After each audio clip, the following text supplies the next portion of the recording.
Back once more. Every week, every time I clean my room, I accidentally nudge my camera. Uh, we're back. Hope everyone had a great weekend. Have tea as usual, some more iced tea. This is still the peach iced tea that I made prior. I hope I can finish it before it goes bad. I mean, it's been kind of a while, but it's still good. And I don't want to drink it too quickly, so we'll just get through it as we get through it. Uh, I know I frequently don't do debate reviews on Monday. There's not particularly a reason for that other than easing into the week. But we are going to break from that a little bit. We're going to do a debate review today, and part of the reason for that is I am pretty likely to not stream tomorrow. It would have to be. It would be extremely unlikely that my plans don't overlap with that time. So to make up for it and make sure you aren't wanting for content, we'll. Oh, hey, Cyber Sandwich. We'll do a debate review today, and this one is like it just happened. Like this was streamed like just a few hours ago. So I'm excited. That's how you know I can't have pre-watched it. Well, I guess I technically could have, but it's so unlikely I pre-watched it because it barely existed. It's fine. And that debate, and we're just gonna get right into it because these take a long time. I talk way too much. Is Aron versus Stuart? I'm not gonna make a Knechtle? All right. I said I wasn't gonna. I was about to say I'm not gonna try, and then I give it a shot. I always do that. Is Christianity true? Now we've seen Aron Ra before, a guy I like a lot. I think um, he like a lot of atheist debaters are the kind of people who I would say they have strengths as debaters, but oh boy, are there weaknesses too. Things I really don't like about their presentation. But the cool thing is that especially with something like religion, most in my experience, people aren't convinced by quality of debate very frequently, and so you need kind of you need kind of a spread of what other stuff is going on from the debater. You never know what's going to convince people. Is basically my point. So it's cool to have that. Too many I find are like Matt Dillahunty and Aron Ra, where I think their styles are very, very similar. They have differences of what they know about and what they focus on, and that's really cool. But there is a lot of like they're known for getting really heated, and that can come off as really bad. It can also come off as really good depending on the person.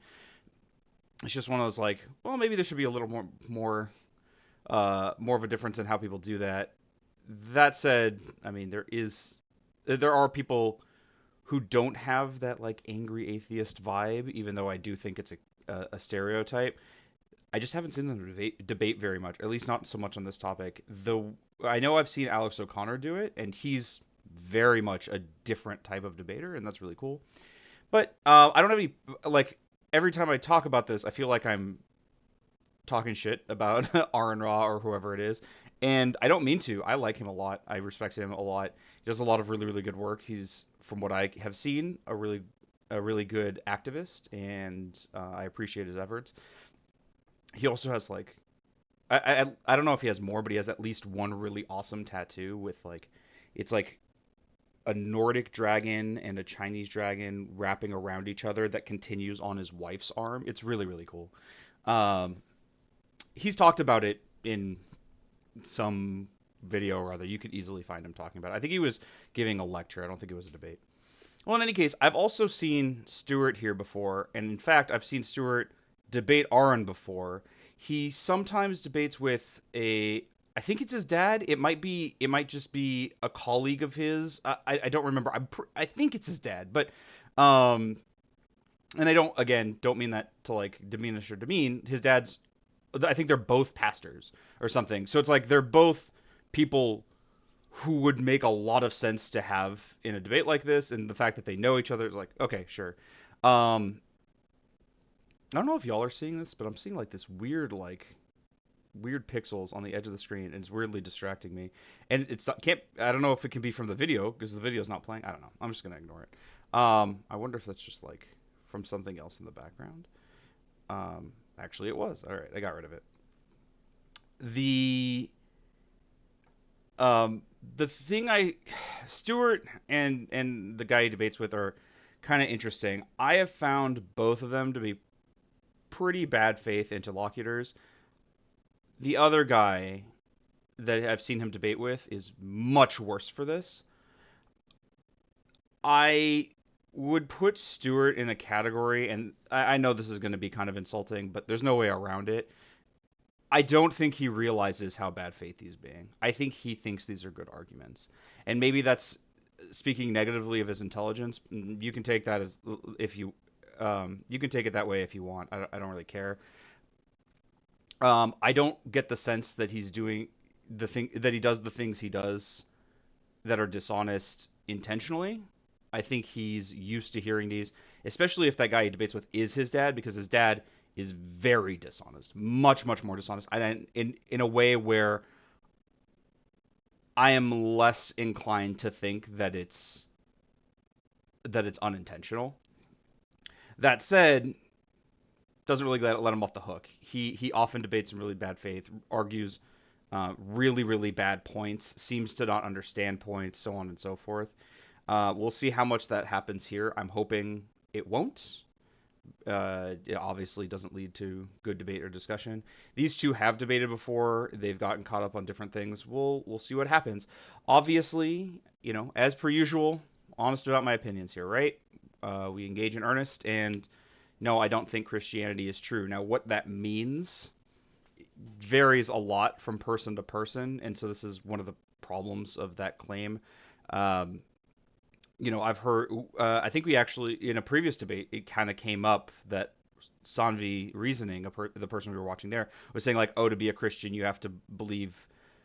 I don't remember exactly what the things were, but among them was like the divinity of Jesus Christ, and like you have to believe in the Trinity.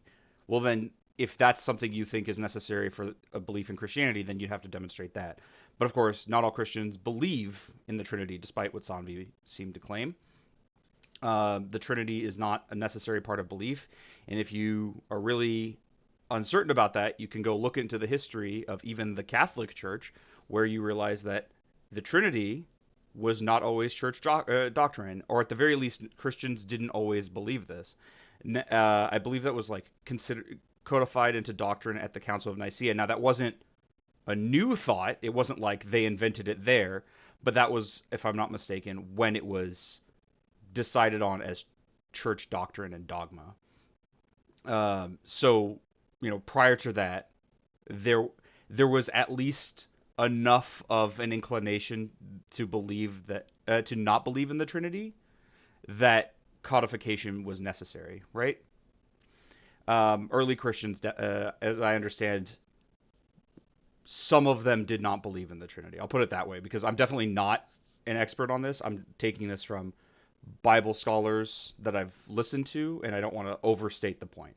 Um, the Trinity was not always a part of Christian doctrine, and there are definitely Christians today who don't believe in the Trinity. And at least from the outside, as an atheist, I'm happy to accept them as Christians, as much as they tell me they are. And if I were going to set a criteria for Christianity, it would probably be like belief in the divinity of Jesus Christ and as the Son of God and so on and so forth, right? Um, this is what this is why I don't have any interest in like saying Mormons aren't Christian. They definitely believe that. Cool, they're Christian. I have no problems with it. And it's not. I don't know. I don't think it's for me to say in any case, but I also don't think people should be like, well, you're not a Christian kind of thing. I don't know. It's very complicated. And I'm getting off topic.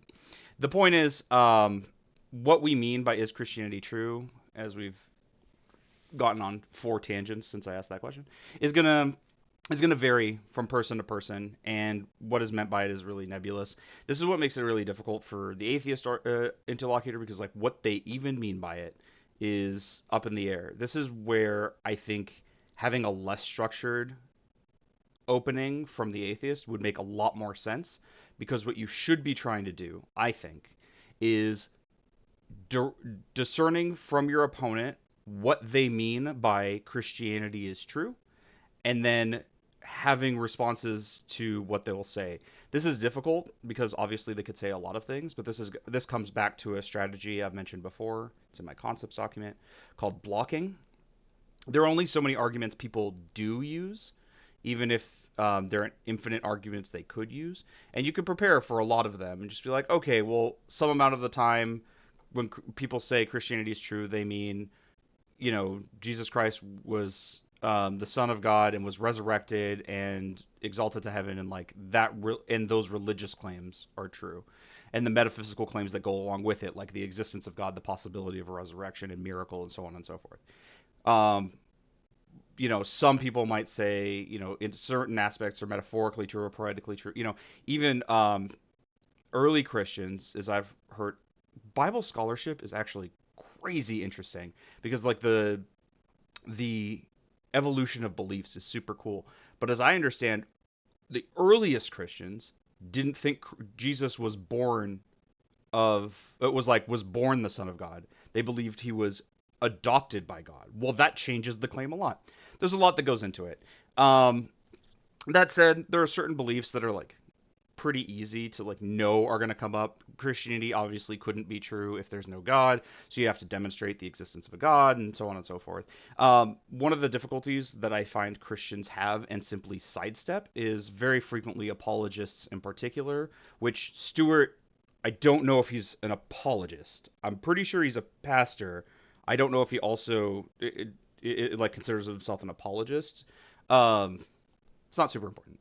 But one thing I noticed, a problem that comes up is like demonstrating the existence of God is not the same thing as demonstrating the existence of a Christian God who does certain things or whatever. Very often, apologist types, which I haven't seen around like doing debates in kind of a while, will argue for like there must be some supernatural being that created the universe. And you go, okay, but that's only deism. Even if I accept everything you said is true, you have demonstrated only a deistic God, not a theistic one that intervenes in the world, let alone a Christian one specifically. This is why I would find it very interesting to hear like a Christian and a Hindu, for example, or debate each other of like what evidence could you possibly like what evidence or arguments delineate the two, especially when neither will will accept the truth of the other's sacred text, right? I like hearing the nuanced beliefs from the opposition. It seems like something difficult to prepare for if participants show their bibliographies beforehand. Yeah, that's kind of true, Cyber Sandwich. You can't, obviously, you can't know what your opponent is going to say before they say it. And it does provide some that does introduce difficulty. But as I say, like, competitive debate has solutions for this, and this is blocking. Um, you don't know exactly what they'll say, but you know some of what they're likely to say, and you just have like a bunch of stuff like, okay, if I know they're gonna say like the resurrection of Jesus is evidence of the proof of or the truth of Christianity. Okay, well then you know that like there are what arguments there are in opposition to the event of the resurrection, and you can like have those ready and prepared. In competitive debate, this isn't just like a mental list. You write it out. I think people go overboard in competitive debate because what will happen from what I saw, I don't know if it's changed before or after, um, is that you have the argument, you write like the bullet point of the argument because it could take a bunch of different forms, and then you write out word for word different variants of what you say in response, and then on a post-it note, so that when you're taking notes in the debate, oh, they said that argument, take the post-it note, put it on your note sheet, and that's what you're going to say. I think that's overdone. I think that minimizes the amount of thinking you do and ignores the nuance and details of a person's argument, which might vary even if they're saying the like basic form of that argument. But the idea of planning this out and knowing what stuff you have ahead of time, even at a minimum, the way I think would be best to do it now is kind of an in between of the mental list, which is what I would do, and writing out verbatim what you'll say, which is to say like write out like here's the argument I want to respond to.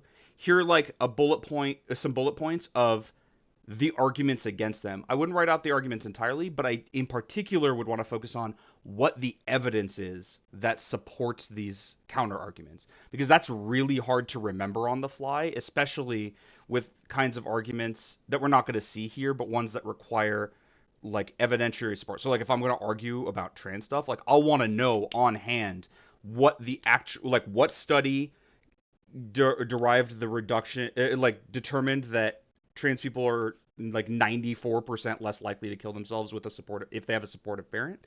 Know what that study is. Know what the actual percentage is. Like that stuff you should probably write down in preparation for a debate like this. I know, especially on the internet, people just like jump into stuff and they're like, oh, you shouldn't really like. People don't really do that much prep work, but it's really really valuable for exactly that thing you were saying, Cyber Sandwich, of like you can't. There's only so much you can respond to on the fly, and you can get really good at it. Competitive debaters and people who do this a lot get really good at responding and internalizing arguments on the fly. But everyone has their limit, and if you do some of that work ahead of time, it just helps you that much. You don't have to. You don't have to do that. You can spend your mental energy elsewhere, especially if your opponent says something that's completely wild and unexpected, and like, well, that's going to take some time. This actually happened to me when I did competitive debate. Is I had my mental checklist of of arguments I'm likely to encounter, and especially when I was very new to it, I'd have occasionally uh, around where I'm trying to remember my counter arguments or whatever. I get to a point that I've never heard before, and I wasn't prepared for, and I had spent too much mental effort on the other stuff. I didn't really have time or the capacity to come up with the counter argument, and I'd struggle a bit. I wouldn't just like stand there and stare blankly into space. I would come up with something to say, but you know, I've had it come up the value of blocking, even when I do a version of it, I just didn't write it down. That said, I've blathered for well enough. I do appreciate the comment, Cyber Sandwich. It was very interesting, clearly. But let's get into the actual debate. A lively, juicy debate. We have Stuart for his up to I 10 need to minute turn it down. intro. So, Stuart, the We floor turned is it all up a yours. lot last time because we couldn't hear James since he wasn't mic'd, and like he was talking a lot. Thanks for being here. All right, so Stuart starting. I think that's Thanks, Aron. Thanks, Ryan. So the question is Christianity rational? Well, there's about okay. So this is in true modern day debate fashion. What's written in the title is not the same thing as what was told to the debaters. The question is Christianity rational? It's similar. If the It is a little bit of an easier hurdle for Stuart to say it's rational than to say it's true, because something could be rational to believe in even if you couldn't demonstrate its truth. You want a good example of this: the reality of the world you observe. You couldn't actually prove that reality is actually real. Maybe we're in a matrix. Maybe you're hallucinating everything. Maybe there's an evil demon who's deceiving you into convincing the Descartes maximal skepticism. But like it's rational to believe in the existence of the material world, and so for Stuart, that changes the bar that he needs to clear. It's not that he can demonstrate its truth so much as he can demonstrate that it is at the very least not so absurd that believing it would be irrational. At the very least, it is a reasonable option. Usually these debates end up working the same irrespective of the wording. They end up being, is Christianity true? And the difference between demonstrating the truth of Christianity and demonstrating the reasonableness or like the rationality of like, maybe it could be true, is not usually one that's like, it doesn't change that much, because I don't think that he can clear either hurdle, and they usually aim for the greater one, because usually if someone's in a religious debate as the religious believer, they're a believer. They don't think it's merely reasonable. They think it's actually true, and they usually aim at that. So we'll see how much it plays into it, but at the very least, for our discerning ears, we try, I try to, as much as possible, pay attention to the details, and so we're going to note that. Part of why I do that, and I've mentioned this before, is that listening is a highly let's say under-discussed skill in debate. Paying attention and understanding what's said is often more valuable than knowing how to express your own ideas. 5 different definitions of rationality in the Webster's Dictionary. Okay. All thinking probably the other one is irrational. And so rationality is difficult. I think a lot of it has to do with What is the hard evidence? What are the facts? I do like, by the way, that he immediately honed in on the most important part of that question, which is what do we mean by rational? It's a great start. I'm obviously going to disagree with his conclusions, but his approach from the outset is phenomenal. Define your terms. You have to do that, and this is the most important term. Uh, it's actually more important than what we mean by Christianity, but he should define what that means too. It has a lot to do also with, can you show it to me? What's your hypotheses? So many different definitions, but we're going to try and get down to it in terms of the rationality of Christianity tonight, in terms of is there evidence behind it? What's a healthy hypothesis? Oh, and by the way, my approach to this, if I were in Aron's shoes, like given that it's about rationality, is that my argument would probably take the form of it is irrational to believe in something without evidence that has no evidence to support it. And when I say that, we're basically having the same argument. Is there evidence to support the truthfulness, the truth claims of Christianity? Is Christianity true? And we can. This is what I mean about these debates are often the same, irrespective of the actual wording. But Stuart's right. We're talking about what's rational, and if he makes this argument, by the way, like that is maybe it's not true, or maybe I couldn't demonstrate that it's true, but it is at least not so outlandish that it's irrational to believe it. It's kind of like the belief in aliens. If you believe that there are aliens in the universe, you couldn't demonstrate that, but you could make really good arguments that it is at least reasonable and rational to think that that's possible. And if that's the approach Stuart wants to take, that is then like my framing, as I said, I would take if I were in Orange shoes, might not work so well. I might want to adjust that, you know. In looking at it, is there logical consistency? Are there things like experiential? I also like that Stuart is setting rationality his own goalposts. as well. This is something I hate when people avoid, and often religious debates have this. But Stuart is not like seems to be defining the goalposts. I should be able to do one of the I should maybe I should I forget the exact wording he had, but these are things that if I do them will demonstrate my position, right?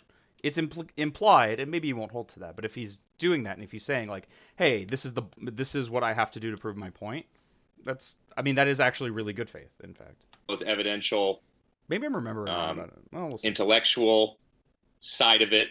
So there's many different angles, but I always start with thinking through different worldviews, and I always change up which worldview I'm going to pick on.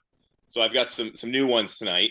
Okay. But when I think through, say, materialism, materialism breaks down for me because if it's true, then reason itself is really impossible. Because the mental processes, I would say, are nothing but chemical reactions in the brain. So this is what I mean. Okay, so this is what I mean about not realizing the bad faith that he debates in.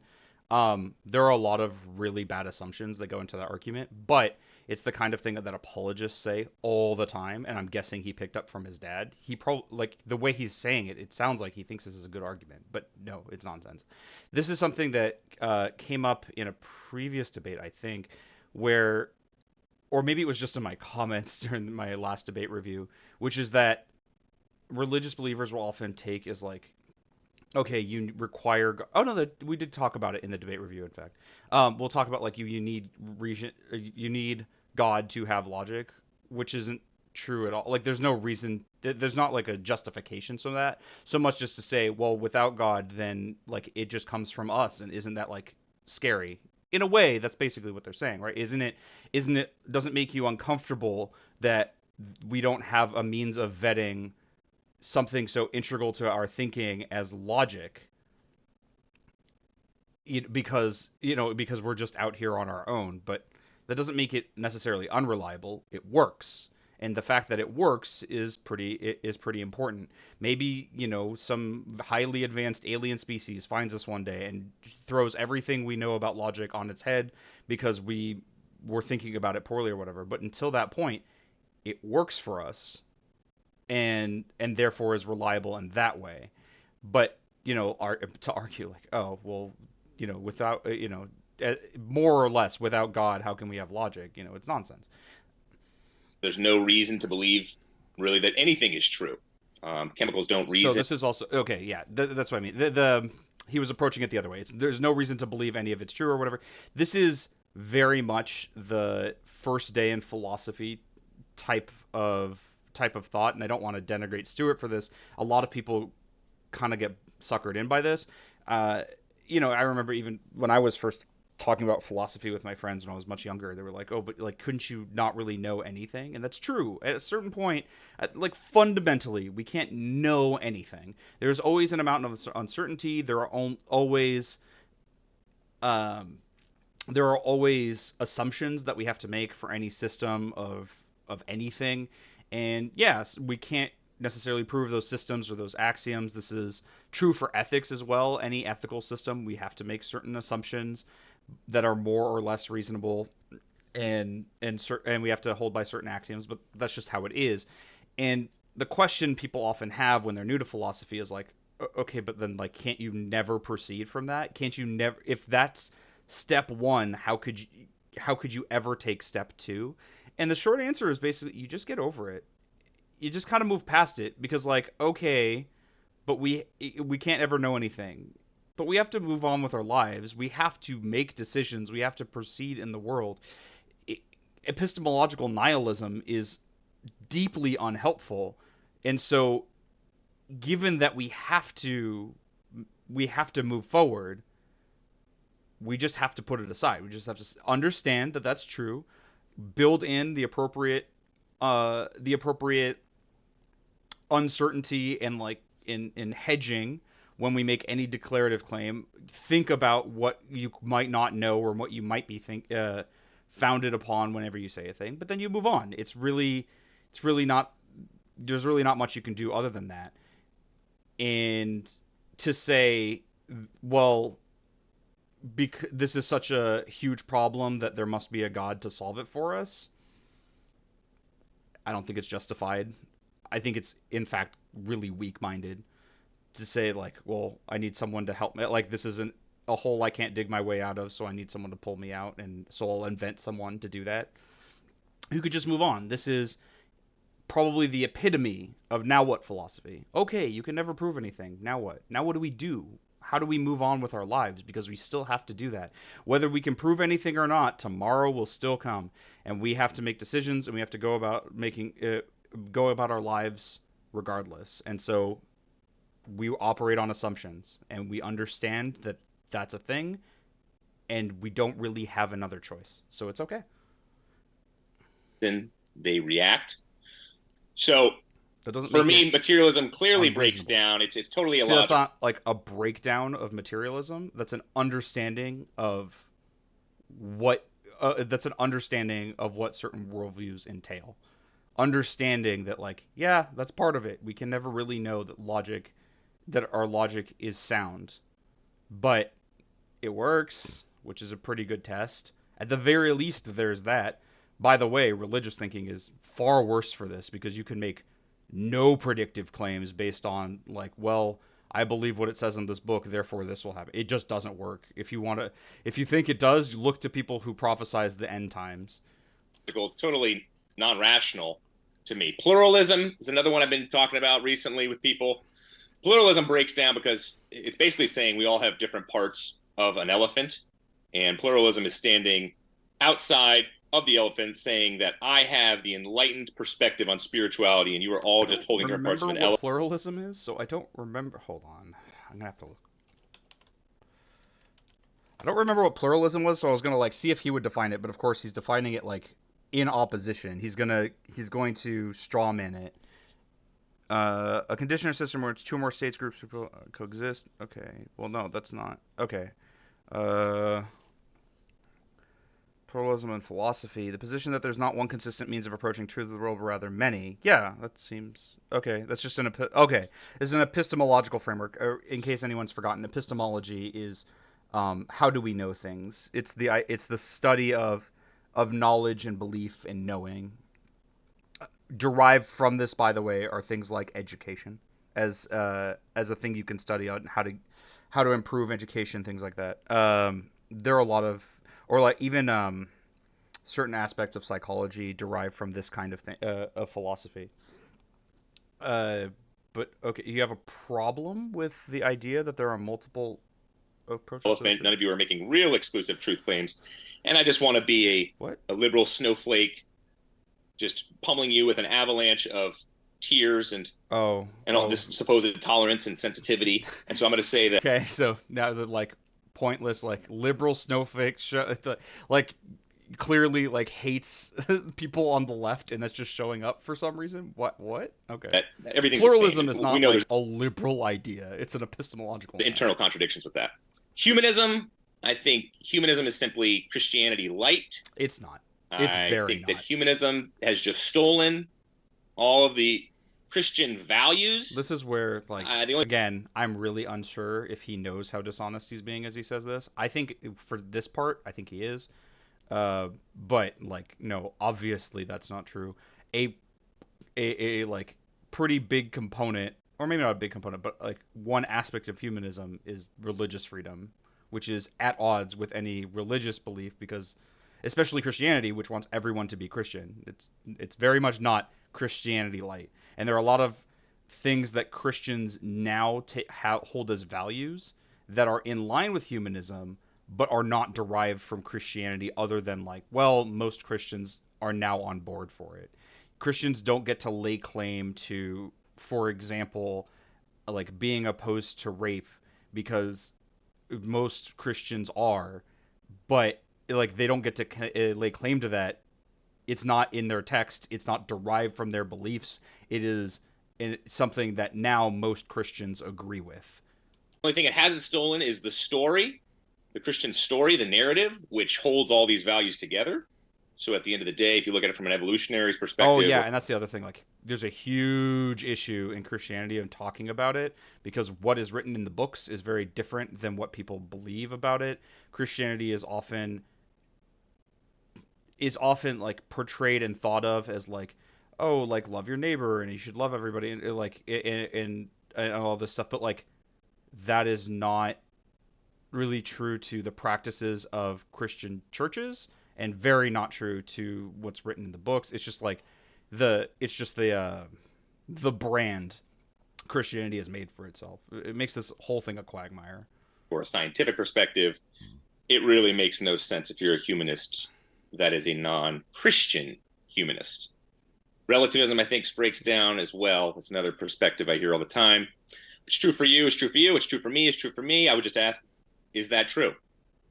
I would So also that's say not my brother's so. professor. It's kind of it's only a slight mischaracterization of relativism, but I don't think Aron is a relativist, so it's not super important. But relativism, at the very least, moral relativism is the idea that there is, because there's not really like a mechanism by which we can determine which set of axioms are correct, that basically on a cultural basis people's different moral views are correct for them and you can't really ever compare them. I don't think Aron goes to like I don't think he goes to bat for that. And for what Stuart's talking about, it's not what's true for you is true for you on like a factual basis. Relativists, like moral relativists, aren't gonna say that like, well, for a flat earther the world is in fact flat. It's a moral claim, not a evidentiary one. At a local university, and you know he could play many cruel tricks on students coming in who say, "Oh, why did you give me an F on that paper?" And he could simply say, "Well, it's all relative, subjective. Yeah. Well, what's wrong with me giving In you my an F? experience, there aren't It's just my actually subjective that many feelings. moral There's relativists. no objective right and wrong And here." also, So it's moral relative. I've never heard of epistemological relativism in its totality. I don't know that anyone has tried to support or justify that. there's no real standard. I think if we just look at atheism more broadly, it's really the belief that there was once absolutely nothing, and nothing happened to the nothing until the nothing magically exploded for no reason. So this is again highly, highly dishonest, a massive straw man of atheist positions. I've seen enough of him where I am uncertain if that came from his own brain or if he's just like lived around people this dishonest enough where he thinks this is real. Uh, Unlike someone like Kent Hovind, who I would attribute the dishonesty to himself. That said, Stuart's an adult, right? Like it's not like being surrounded by that is a reasonable excuse for the way he's behaving. It's a massive straw man. Atheism is exactly one statement. I do not believe in the existence of a God. I do not believe the evidence is compelling enough that it has convinced me, if there is any evidence at all. It is not even the statement that there is no God. It is when asked the question, do you think there is a God? You do not answer yes. That is atheism. Now, people call that agnosticism. There's a lot of overlap. Not agnosticism it's basically two axes, right? There's belief and non-belief, and then there's knowledge and lack of knowledge. To lack knowledge is to be agnostic. Gnostic means to know, like to be someone who knows.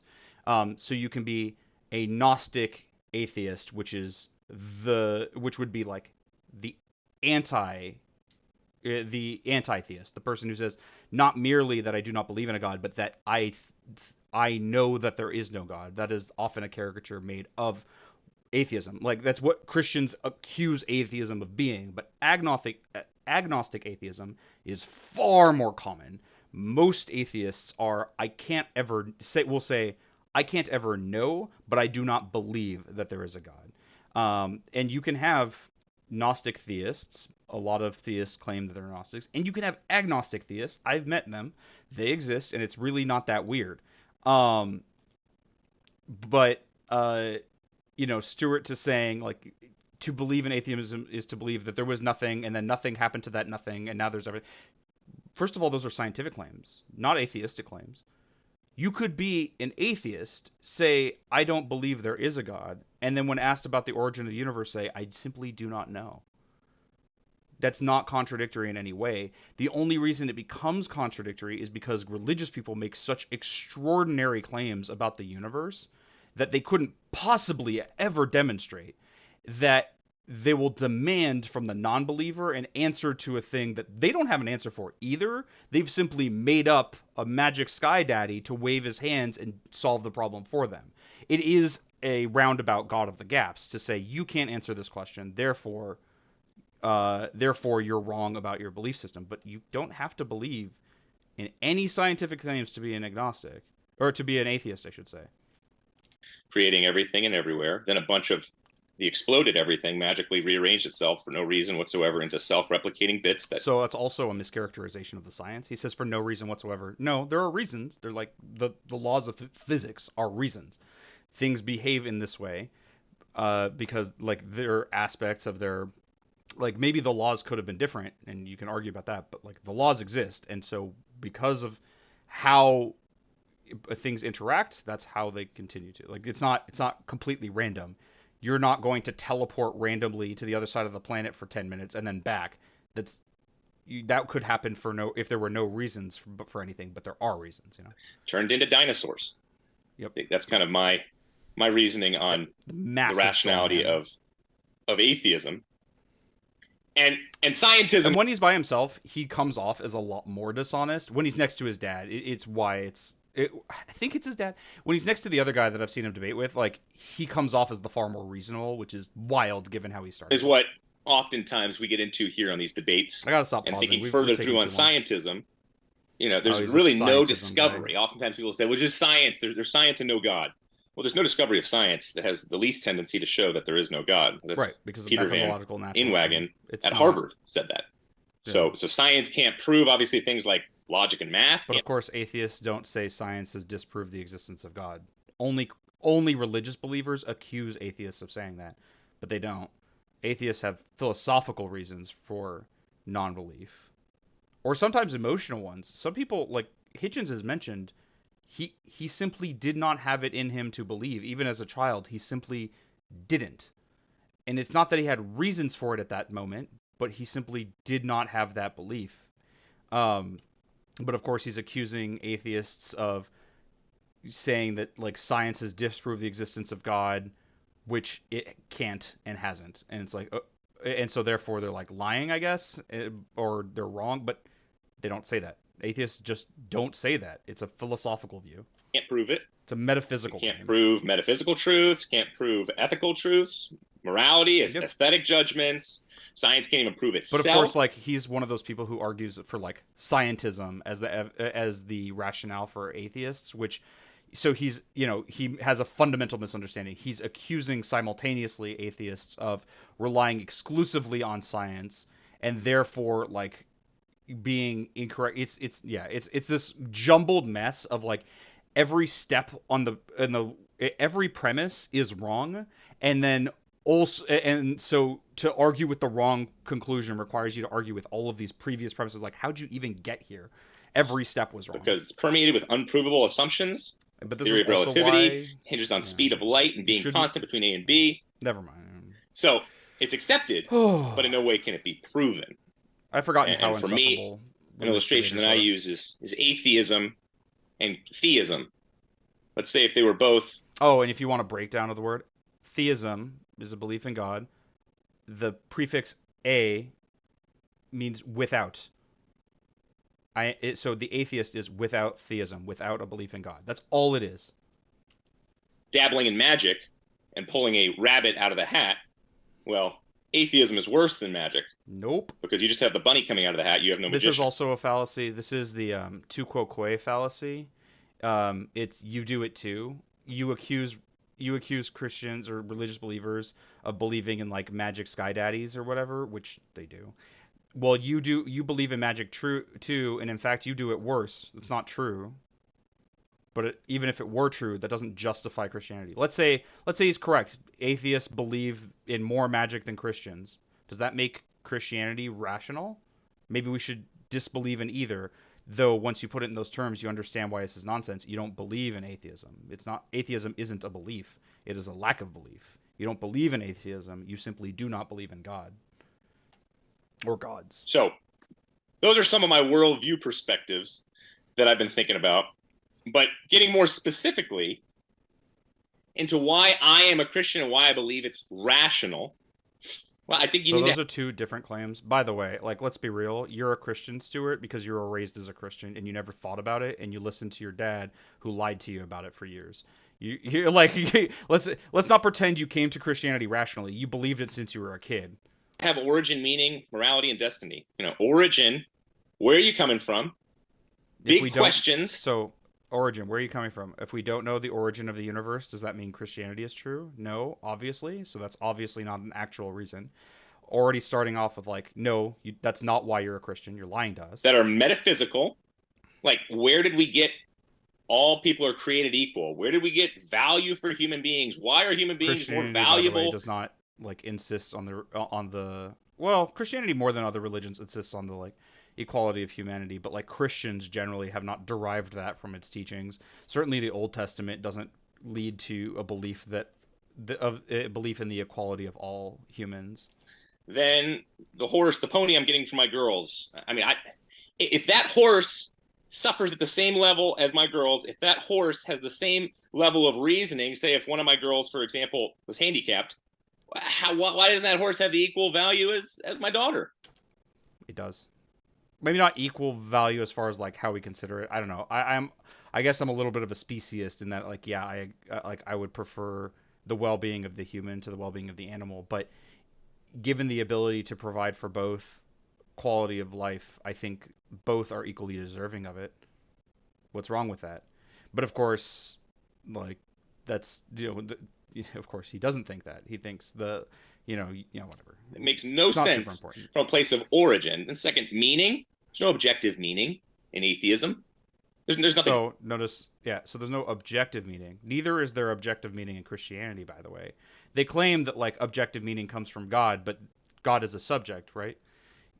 Could God have decided something different is meaningful? If so, then it's just as arbitrary, and if not, then there's something to which God is applying, like that we don't need God to derive, or that even God appeals to.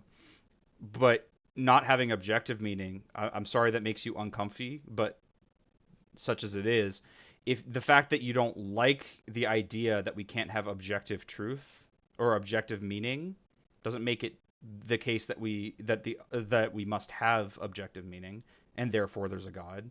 You would argue merely from your uncomfortability. Okay, so there's no objective meaning. We can make do with that. We can move on past that. You can say, okay, but we have subjective meaning. And what's wrong? What's irrelevant about that? Why is what matters to me irrelevant because it matters to me? I don't see like what could you possibly like you think I'm unimportant? Okay, sure. But I think your God is unimportant. Now what, you know? Bright and happy about the ultimate heat death of the universe, and are What? things really not having any long lasting meaning and purpose? All the things that we do, all the I mean, relationships we stack up depends on here what in you mean this by long planet, lasting. morality, we know there's breakdown in morality, objective morality. To break down into, I don't think Aron's a relativist, but I see a very hard stake to make in terms of the oughtness and the shouldness and the objective morals without a God. And then finally, Well, destiny. so okay, so notice what the argument is. That was an argument from incredulity. I don't see how you achieve the oughtness without a God. Well, the fact that you don't see it is not relevant. The question is whether there can be moral statements, and they're simply not objective, and that's okay. And by the way, there could be objective moral truths without a God. God is not necessary for that, nor does the existence of a God demand the existence of objective moralities, nor does it cause those to exist. We can imagine an evil God, and if you think you can't, what do you think Satan is? Satan's literally an evil God in Christianity. You just don't call it a God, but he's a supernatural being with power over the world. Like, what fundamentally is different about Satan from being a god? Zoroastrianism has a similar thing where there are two gods, but only one you're intended to pray to, and one is like the adversary. This is like something that Christianity was, I think, alleged to have derived from Zoroastrianism was the concept of Satan. So like, there again, it's just a bad argument. You got to make sense of destiny. Where are you What? going? Are you just going to Gehenna, This is another or are you uncomfy. just going to the worm I'm pit, uncomfy or with the is there idea something that more? Are you when are I you die, falling that's it. through So I this make up life, an out of this afterlife. life, into the loving arms of a creator? And I think we all want that. I think Sure, C.S. Lewis was okay. Well, first of all, no, we don't. But let's say everybody wants that. Would that make it true? No, obviously. So this is a bad argument. Cool. Moving on. right when he talked about how we long for food, we have an appetite, and there is food. We long for sex, and there is sex out there. We long for What? eternity, and most likely there is eternity out But we there. long for lots of things. Like I long for a world with no scarcity. That doesn't mean it exists. What? Um, like I long for a world without hatred. That's definitely not a thing at the moment. Um, that's such obvious nonsense. Oh my god. So that jives with me. That works for me. I think for me also, the emotional side Like shit. I mean, have you ever watched science fiction? People long for teleporter rays. Like those aren't real. Okay, of Christianity and the cultural side, tremendously rational. I was just in LA, just got back from LA on a popular podcast. Notice I so read this far he quote hasn't because I argued think it's for very anything. powerful from one of my favorite writers. At most, He's an he's argued atheist, against oddly atheism. enough, At most. and he said to Kenyon College, I won't say who it is, but well, yeah, I well, mean, you David could look Foster it up at this Wallace. point, but whatever. And the compelling reason for maybe choosing some sort of God or spirituality, he says, because we all worship something. This is an atheist saying. He's one of the most brilliant atheists, I think, in the last 50 years. Unfortunately, Who wants to bet that he thinks this guy is the most brilliant atheist because he espouses a religious worldview? Like, I don't know. Maybe this guy is like one of those, he claims to be a certain group just so he can argue against that group's interest and get people like this to be like, oh, look, even the atheist agrees with me. he hung himself. I don't know. But he said, is that pretty much anything else you worship will eat you alive? If you worship money and things, if they are where you tap real meaning in life, then you will never have enough. Yeah, Never feel you have enough. this sounds very much like a Christian who's playing at being an atheist, so he can be like, look, look how rational Christianity is. Like that's absolute nonsense. Anything else you worship will eat you alive. First of all, worship's doing a lot of work there. Do people worship these other things he's talking about? Only Christians really talk about it in that way because they try to downplay the demand for worship and be like, well, everyone does it, and you just do it for other things. And the claim that it'll eat you alive, again, only a Christian would really say that, given that worship in Christianity will also eat you alive. Do you think people haven't been consumed by religious belief? That's insane. Like, obviously. Worship your body and beauty and Oh, sexual. and let's not allure, and forget that, like, he's merely, he's even doing this. He's even quoting this guy as an appeal to authority. This guy's an atheist, and he agrees with me. Okay, what if that guy's wrong? The only thing that makes you think he might not be wrong is, well, he's an atheist. It's the appeal to, like, well, this guy should know what he's talking about, and he says I'm right. But I don't know. Everyone gets things wrong. I think that guy's wrong about stuff. Now what? Then that's the only reason we're even talking about this guy. No to YouTube, you were doing so well. No, come on, load. Such as it is. Bad enough that I have a million will things to always say feel for everyone. ugly. And when the time and age start showing, you will die a million deaths before they finally grieve you. Worship power. I'm You curious will what end you up mean by feeling that, weak Cyber and Sandwich. afraid, Could and you will need you ever elaborate? more power over others to numb you to your own fear. Worship your intellect. Being seen as smart, you will end up feeling stupid, a fraud, always on the verge of being found out. But the insidious thing about these forms of worship is they're unconscious. By the way, like, who the hell worships, like, lying? Like, again, it's just such a nonsense use of the word worship. It could only have come from, like, an apologist trying to equivocate. That's why I think whoever this is that he's talking about, I know he said the name. I'm not gonna go look it up. Is like, I don't know, maybe lying about being an atheist, or was grifting, or like, or maybe like was not an atheist when he said this kind of thing. Yeah. They are default settings. So everybody worships. The only choice we get is what to worship, and the compelling reason for maybe choosing, I don't think that everybody choosing worships, by the some way. sort of god or spirituality thing to worship. So, by the way, like, this is like, oh, well, if you're gonna do it anyway, you should pick this thing. That doesn't make what you think rational. It's just like you have a preference for this. Pretty much anything else you worship is going to eat you alive. And it's a subconscious matter. I see it all the time. And the only reason you think, yeah, okay, whatever. Psychotherapist in my office, I not too long ago had a brilliant artist I was counseling, and she was worshiping her art. She ended up in a psych facility, or did she unable really to like get her out art? because her depression was so high. And I said, you probably want to change that worship into something eternal, something outside of you. Yeah, I've what also we mean seen by this in worship Viktor is Frankl's wild writings, obviously the great psychiatrist who lived through the prisoner of war camps there in Nazi Germany. He said, those who didn't worship something outside of the camp, something eternal, shriveled up and died, turned each other in, became nasty and brutish. The only ones who have... So this speaks, by the way, to that Karl Marx quote. Yes, religion can be very meaningful to people. It is the heart of a heartless situation, the soul of a soulless world. I'm paraphrasing, I'm sure. But that meaningfulness to people does not demonstrate its truth. You could at best argue that it is reasonable to believe in a religious belief in dire circumstances, because it gives you something to cling on to. But I think you could argue also that you can cling on to other things to get through, and when you are not in that dire situation, that rationale evaporates. Had a level of buoyancy and happiness and joy even within the death camps. Though of course people don't were those believe who had things, some type like don't of choose God. to believe things because of their circumstances. That's the emotional side of it. Yeah, it's very weird. And then the real intellectual piece is the gospel reliability. I mean, 9 observers, witnesses put their memories to writing. I'm not going to go into detail about this. 27 different documents in the New Testament that were written on 27 different scrolls by 9 of these different writers, or over 20 to 50 years about. And now they've been collected into one book, and that's the New Testament. Yeah, so like the Gospels are famously unreliable. There's a group of academics. I don't know if it's still ongoing. I think it's like the Jesus School. I forget what it was called.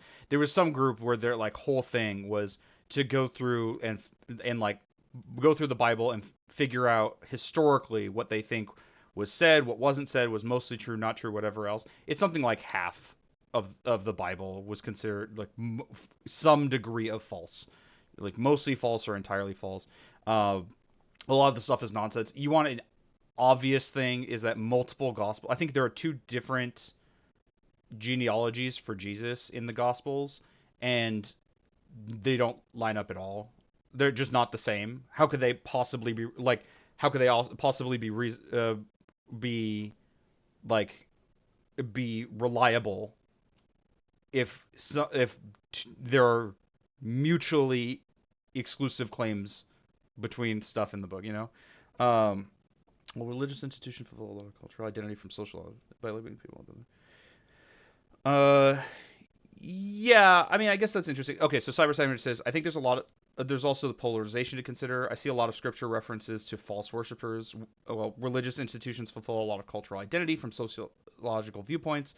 By labeling people with beliefs in us versus them mentality, it allows for a premise of moral superiority and ties them to some to an idea of some collective. Yeah, I mean, that's definitely a thing. This is why I think also that religious people are more inclined to sort out like who is or isn't a real Christian or who is or isn't a real Muslim or whatever other religion. Like, they're trying to codify your beliefs, try to like there's the us and themness, but like from the outside, I don't like we all do us and them stuff.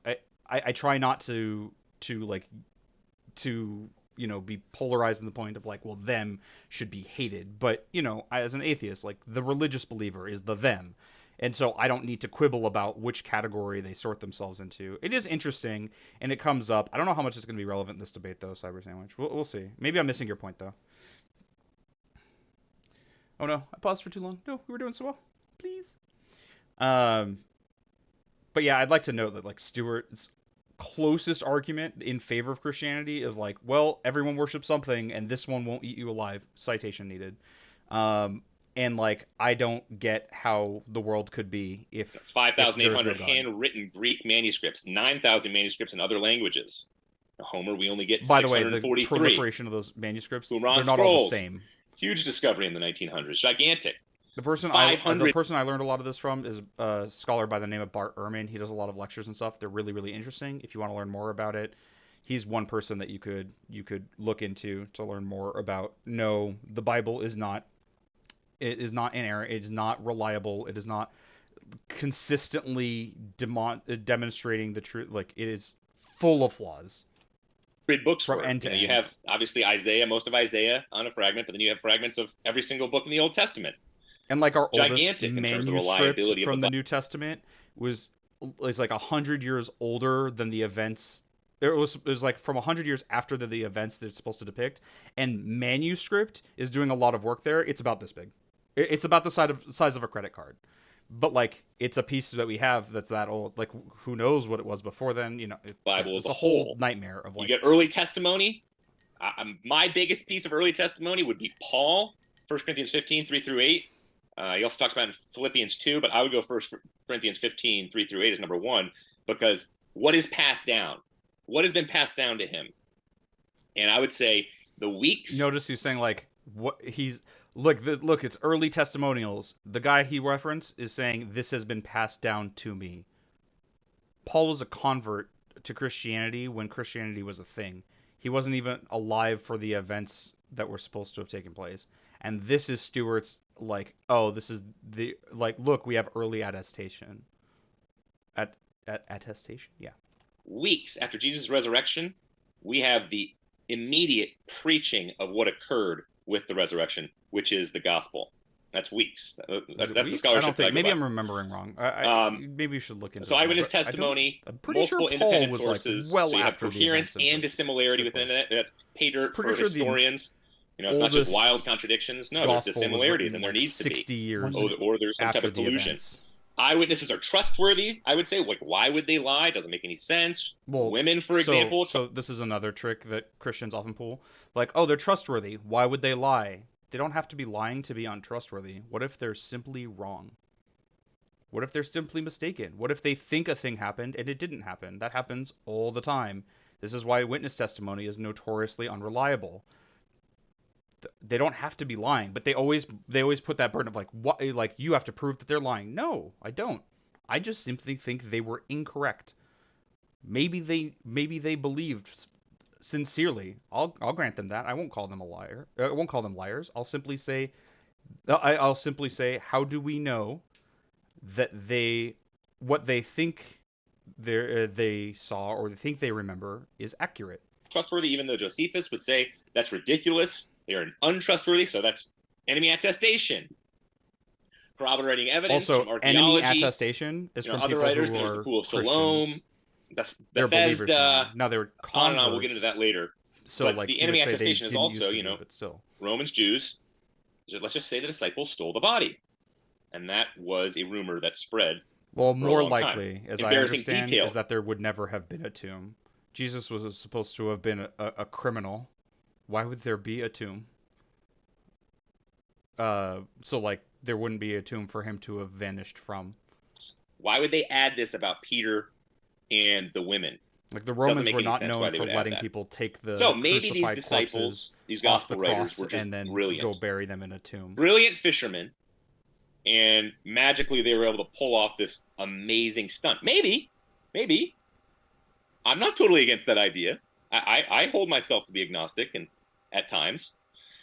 And so he's lying, of course. This is hard. the illusion of skepticism, so he doesn't seem like, oh, he's like, oh, I'm skeptical too. So, like, when I believe it, that's reasonable. Like, obviously, no, you're not. You believe this unequivocally. Like, the straw man you've laid out of what unbelief would look like makes it clear that no, you believe thoroughly, and you are simply like, there are simply aspects that maybe you think you might be able to be wiggled off of slightly, and so you call that like agnosticism. No. Hard for me to get behind. That's time there. How much time? That's time right there. That's 10 it's time. minutes. Okay. By the way, what just happened? This is why in competitive debate, you don't rely on the timekeeper. Sometimes there's one there, sometimes there's not. But competitive debaters will hold an egg timer. It's very, very funny. Of like these people in suits, and they're just like, all right, here's my egg timer, and people have all sorts of silly ones. It's kind of like when everyone has this thing, you gotta customize it and have your own flair for it. So I've seen all sorts of like, here's my rocket shaped egg timer or whatever. It's so that you can keep glancing down at your hand to be like, all right, how much time do I have left? Do I have to hurry up? Can I slow down? Whatever. Thank you, Stuart. If that's all there, we'll thank you for your opening statement there. And I just want to remind everybody, right, so this is where they do a little plugging. Statement. And yet not. Okay. I want to thank Stuart for bringing me into 2 debates and yet not bringing me into 1.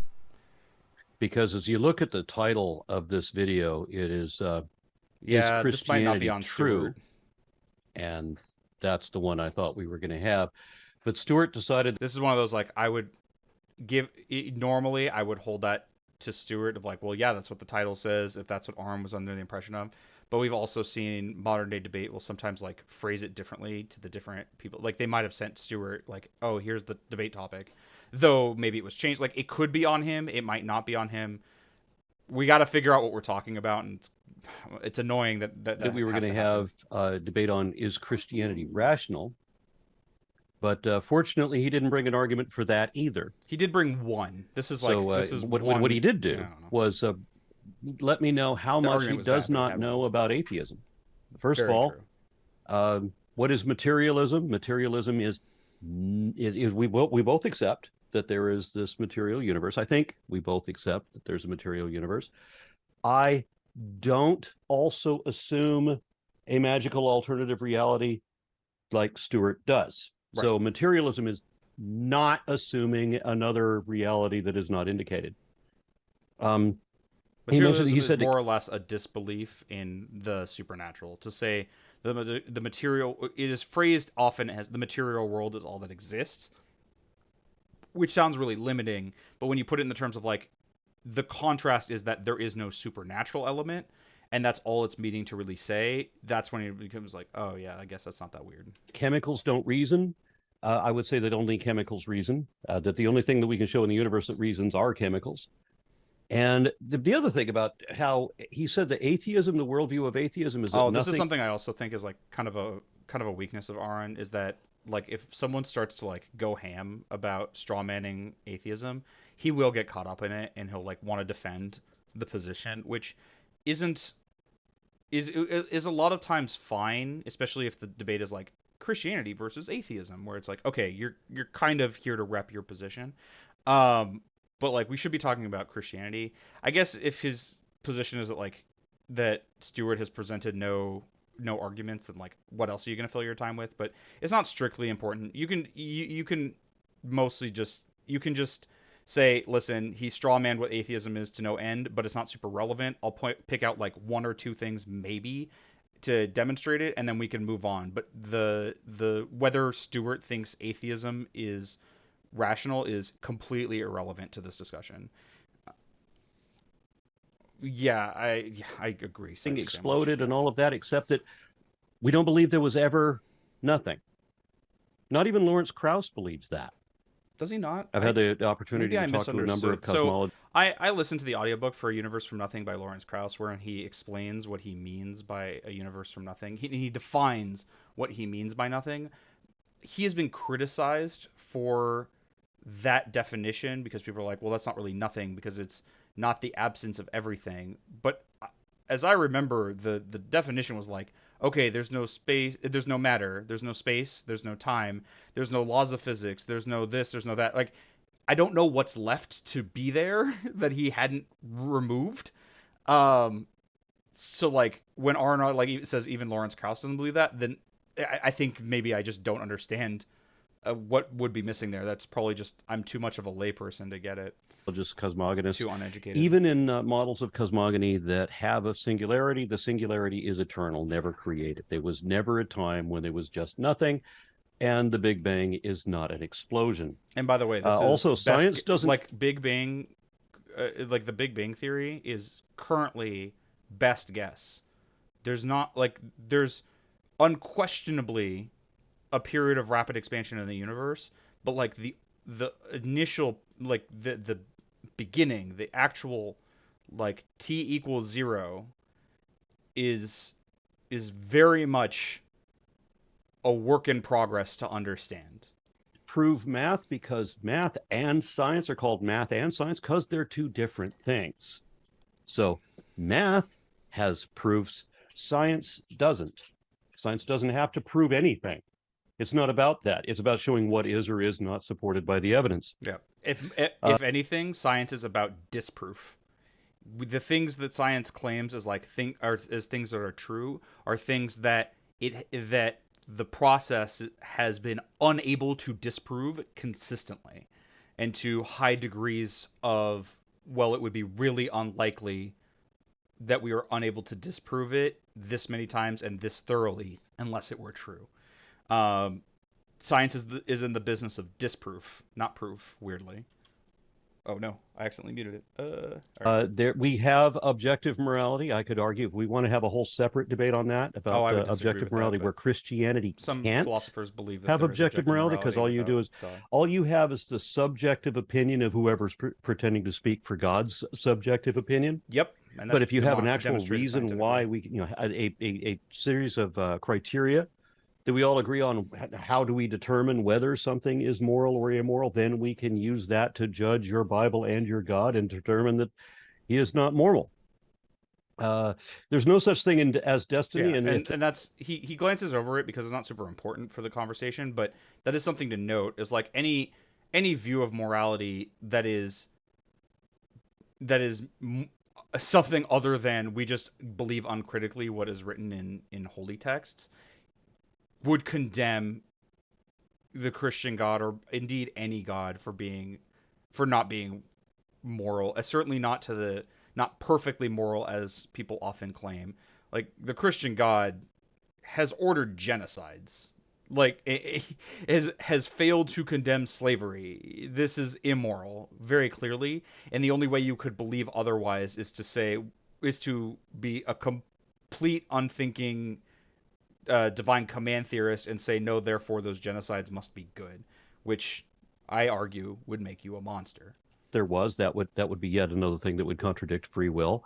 We do not all worship something. I don't worship anything, and there's no other atheist who speaks for me, by the way, and I don't think I speak for anybody else. Yep. I can only speak for my own worldview or opinion, but so far as I know, I think I'm in the majority position on this. Also agree that we don't all worship something.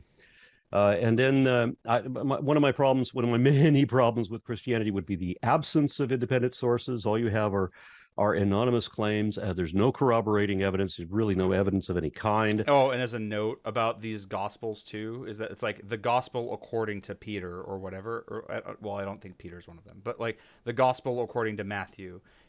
What we don't that doesn't mean that Matthew wrote it.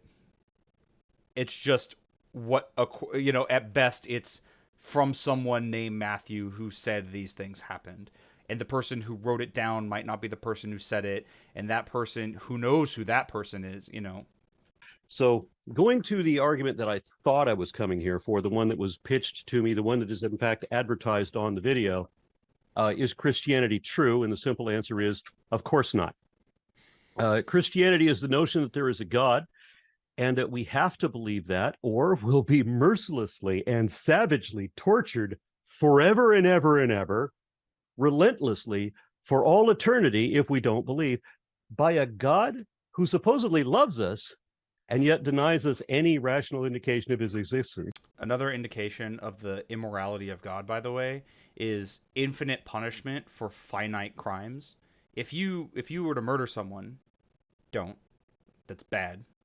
But that is a finite crime. To be punished for all eternity for that would be kind of weird, right? Shouldn't the punishment be in Congress with the crime? Maybe the punishment should be long. It's also like a very retributive form of justice, but like let's buy into that for the moment.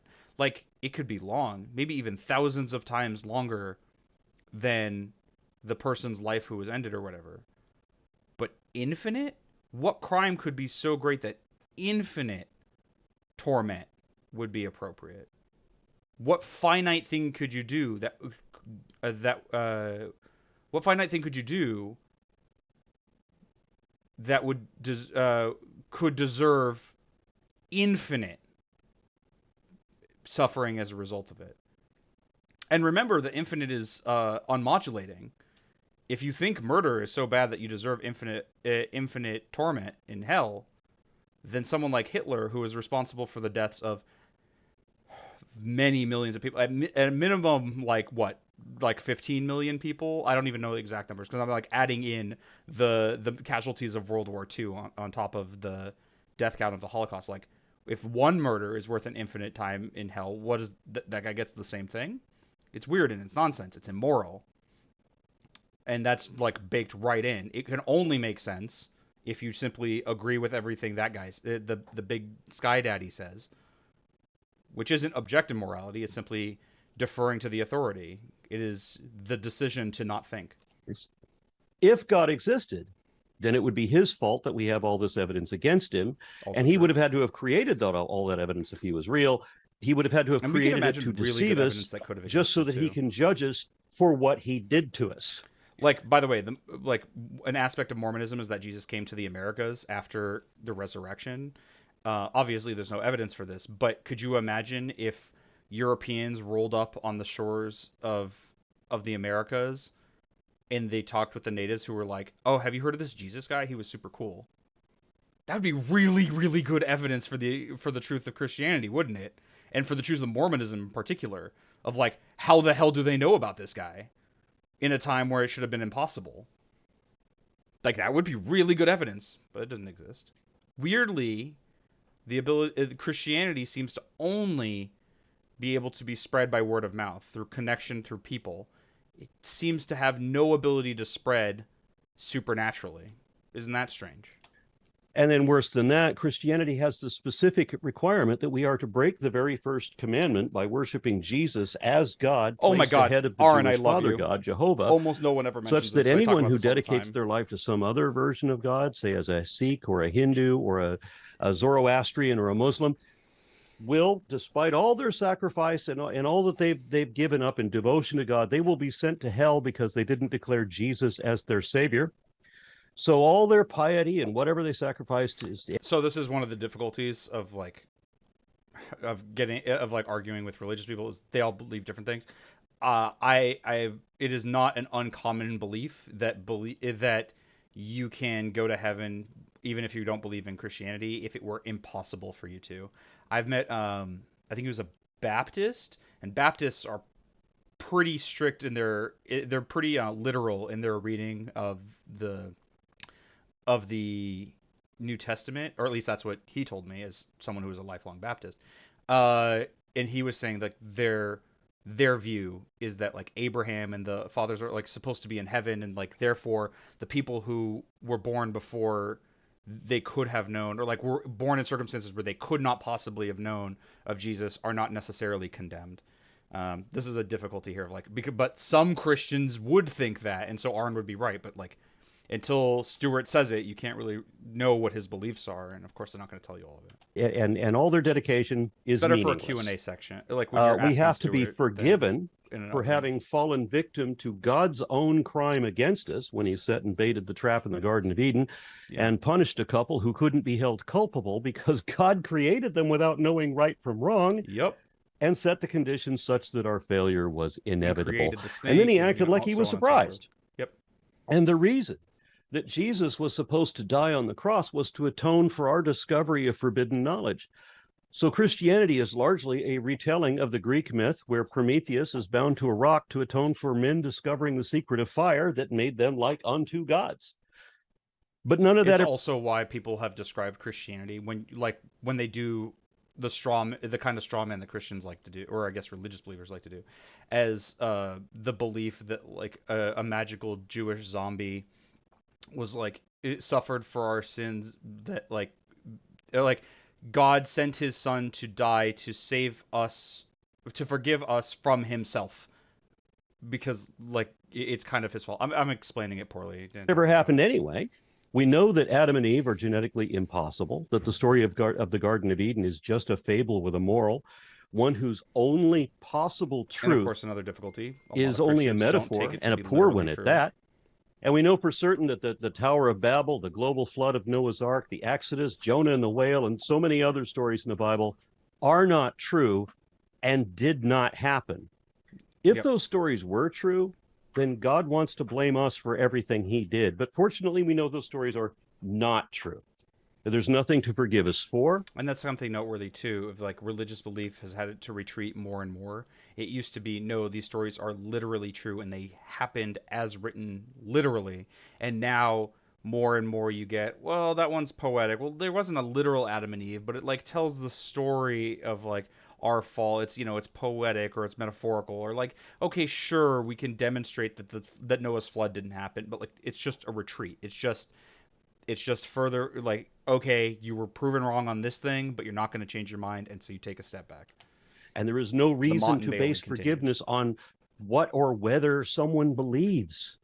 We know it's not a moral issue. Morality in Christian theology is irrelevant, because it doesn't matter how evil you are. All can be forgiven if you but believe. But if you don't believe, then it doesn't matter how good you are, because the only sin that will not be forgiven is the sin of disbelief. Some Christian denominations are about morality is irrelevant, and gullibility is the sole criteria for redemption. And then if we're only, do I have any time left? Yeah, you still have 3.5 minutes, a little extra. 3.5 minutes. Wow, that's a long time. Well, why you have a timer. Let's just go with Jesus being the center of everything. So he's a faith healer, who a self-professed faith healer and scam artist who actually didn't know anything. He said that we could break the Jewish tradition of washing our hands because he said that whatever goes into a man's mouth will not corrupt him. Yeah, it's what comes out of his mouth, God because Jesus apparently didn't know anything about nutrition or drugs or poisons or contaminants. Instead, he believed in the power of magic words. Yep. He was a mystic who had no idea what caused the maladies that he pretended to cure. He thought they were caused by demons. This is not the guy you want to ask medical advice from. He and his disciples. And like, that seems kind of silly as a point, right? Like, okay, here's this guy from literally 2,000 years ago. Of course he doesn't know about germ theory or like or all that other stuff, except he's supposed to be the son of God. But then you get into the more the additional complications of like, well, some Christians have believed that he wasn't the son of God at that moment. He hadn't been exalted and adopted yet. But of course, most Christians now believe he was divine from birth, and so you have this issue. And then some might say, well, he limited himself to be a human in some way, and so he didn't have infinite. But it's all self-sealing, right? It's all a series of beliefs that is only believed because it allows you to not give up the one thing you want to, which is the belief in God, right? Like it is a problem, even if you can make up reasons why it shouldn't be. We're faith healers, self-proclaimed exorcists, and no different than the frauds still running those scam seminars today. He didn't know what the smallest seeds were, even according to contemporary farmers whom he could have just asked. He didn't know when fig season was. And the argument that I hear now that this story isn't real, that it was a later interpolation just for the symbolism, does not help the Christian position. Jesus that is didn't mine, know. by the way. So I'm not going to go into what that story is. It's actually kind of interesting. Of like, Jesus curses a fig tree for not bearing fruit when it's not in season. There's a interpretation of that where it's all symbolic that I think is really compelling, but not as an explainer for Christianity. Obviously, it's as an understanding of what the author's intent was in writing that story. I wonder sometimes if some religious texts or others might have been written as intentional fiction because of things like that. Again, I won't get into the details. I think Richard Carrier was the person who I learned a lot about that story from. It's really interesting. You can look into it if you want. Know that the earth was round. I mean, you got one story where the devil takes him up on a high mountain and shows him all the kingdoms of the earth, which is impossible on a globe. But then Jesus says he doesn't know exactly when his return might be. He says he hopes that it won't be during winter, which shows that either Jesus didn't know that there's a southern hemisphere, or he was only here for the Jews anyway. He also said that like some of those of you alive today will be around to like witness my return or whatever. And here we are, 2,000 years later. None of those people are alive, obviously. Actually said, by the way.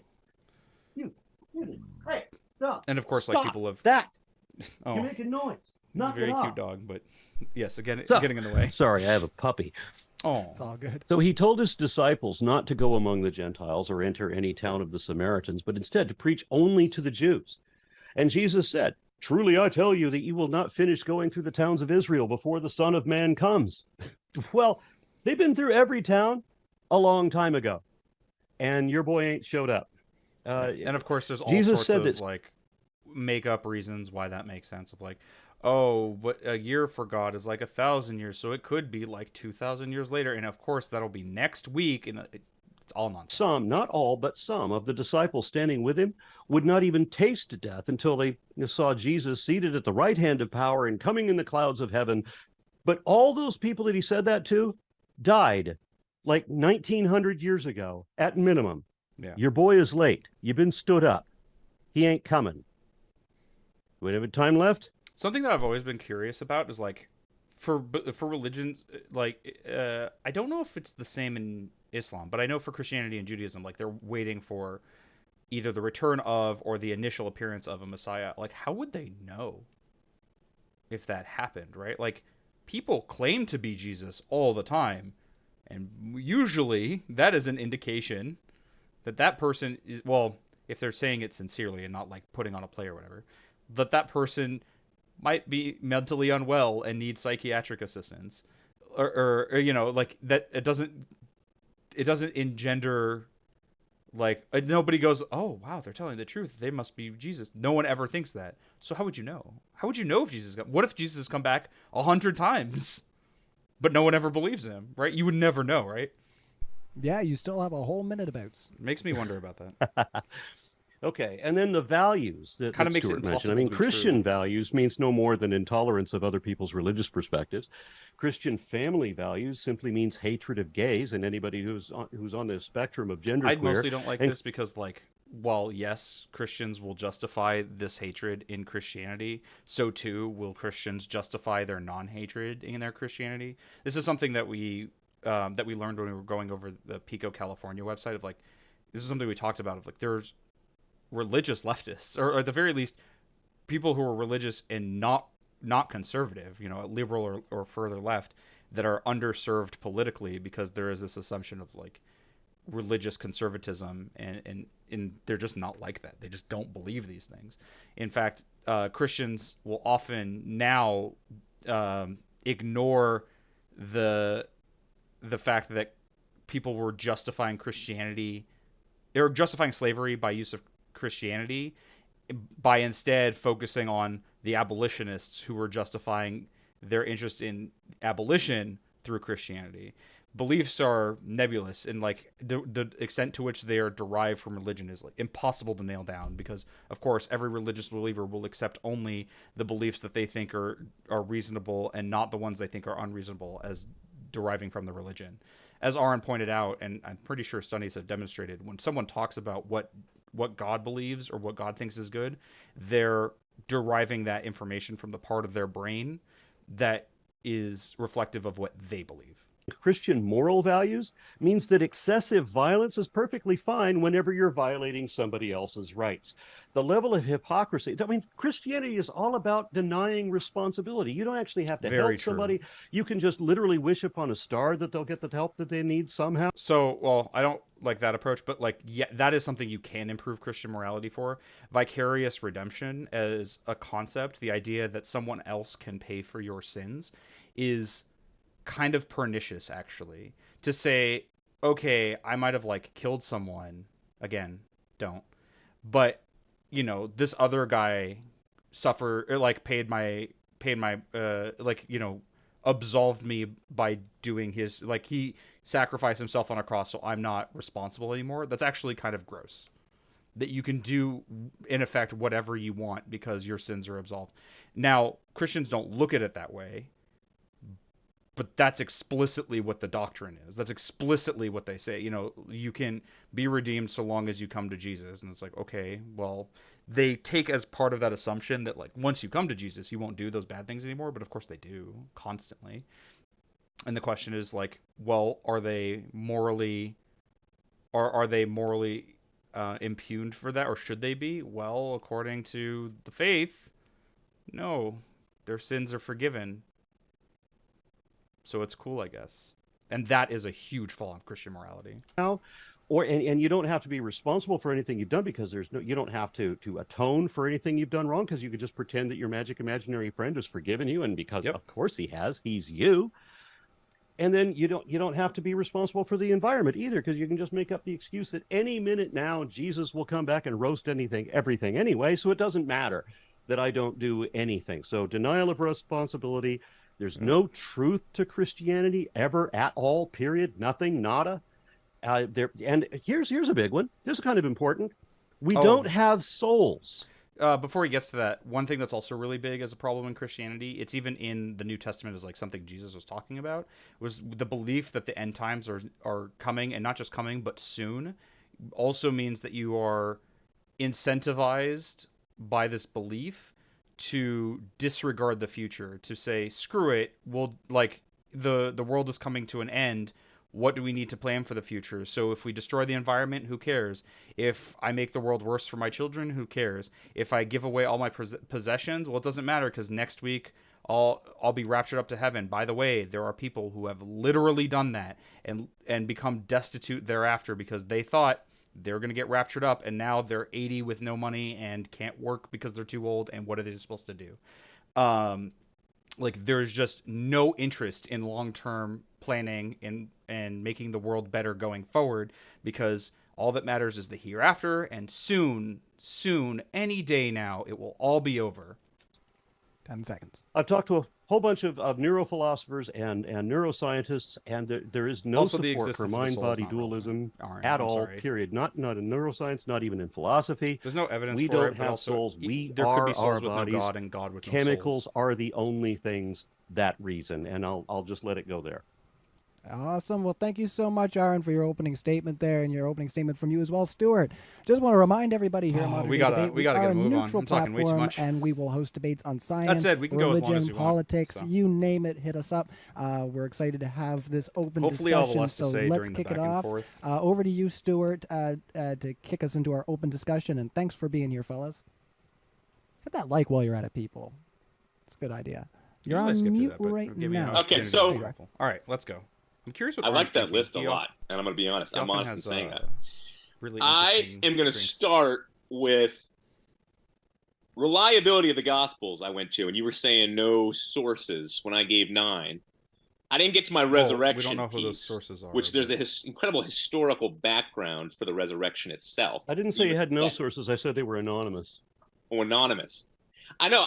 When I hear that, I don't understand that, because Who wrote them? With the age of where they are placed, the names fit perfectly, and we would actually have a better idea. So I think they're talking about two different things. I think Stuart is saying that, like, saying the gospel according to Matthew, how, like, well, the name Matthew fits perfectly for that time, place. And by the way, we say Matthew now, it seems like but like it would have been pronounced differently in Greek, which is what it was written in. By the way, Jesus was supposed to have spoken Aramaic, so like that's already a problem. But Aron, I think, is talking about the writer, not the person whose account is being written.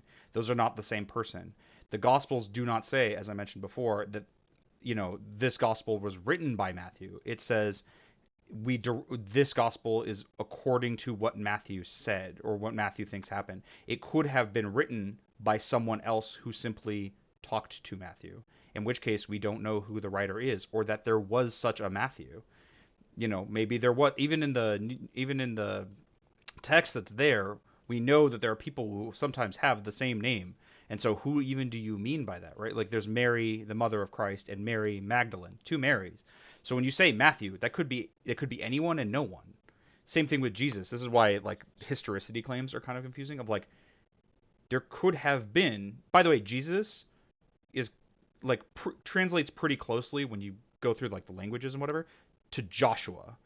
Do you have any idea how common a name that would have been in that area at that time? Who knows which person we're even talking about? But and this is what he means about like who are we even referring to? That's why, like, you can say there are these people who wrote it, but look, we don't know who they are, which means their reliability is unknown. It might as well be anonymous. Yeah, of the name. And they are literally anonymous in the sense that we don't know who the writers are. We would hold them to be more credible than even the dates, but we all hold the dates to be credible at where they're at. So how come you think they're anonymous? Well, because we don't have their names. We don't know who wrote the gospel according to Matthew. The dates would be the closest thing to credible if there was an agreement on the dates.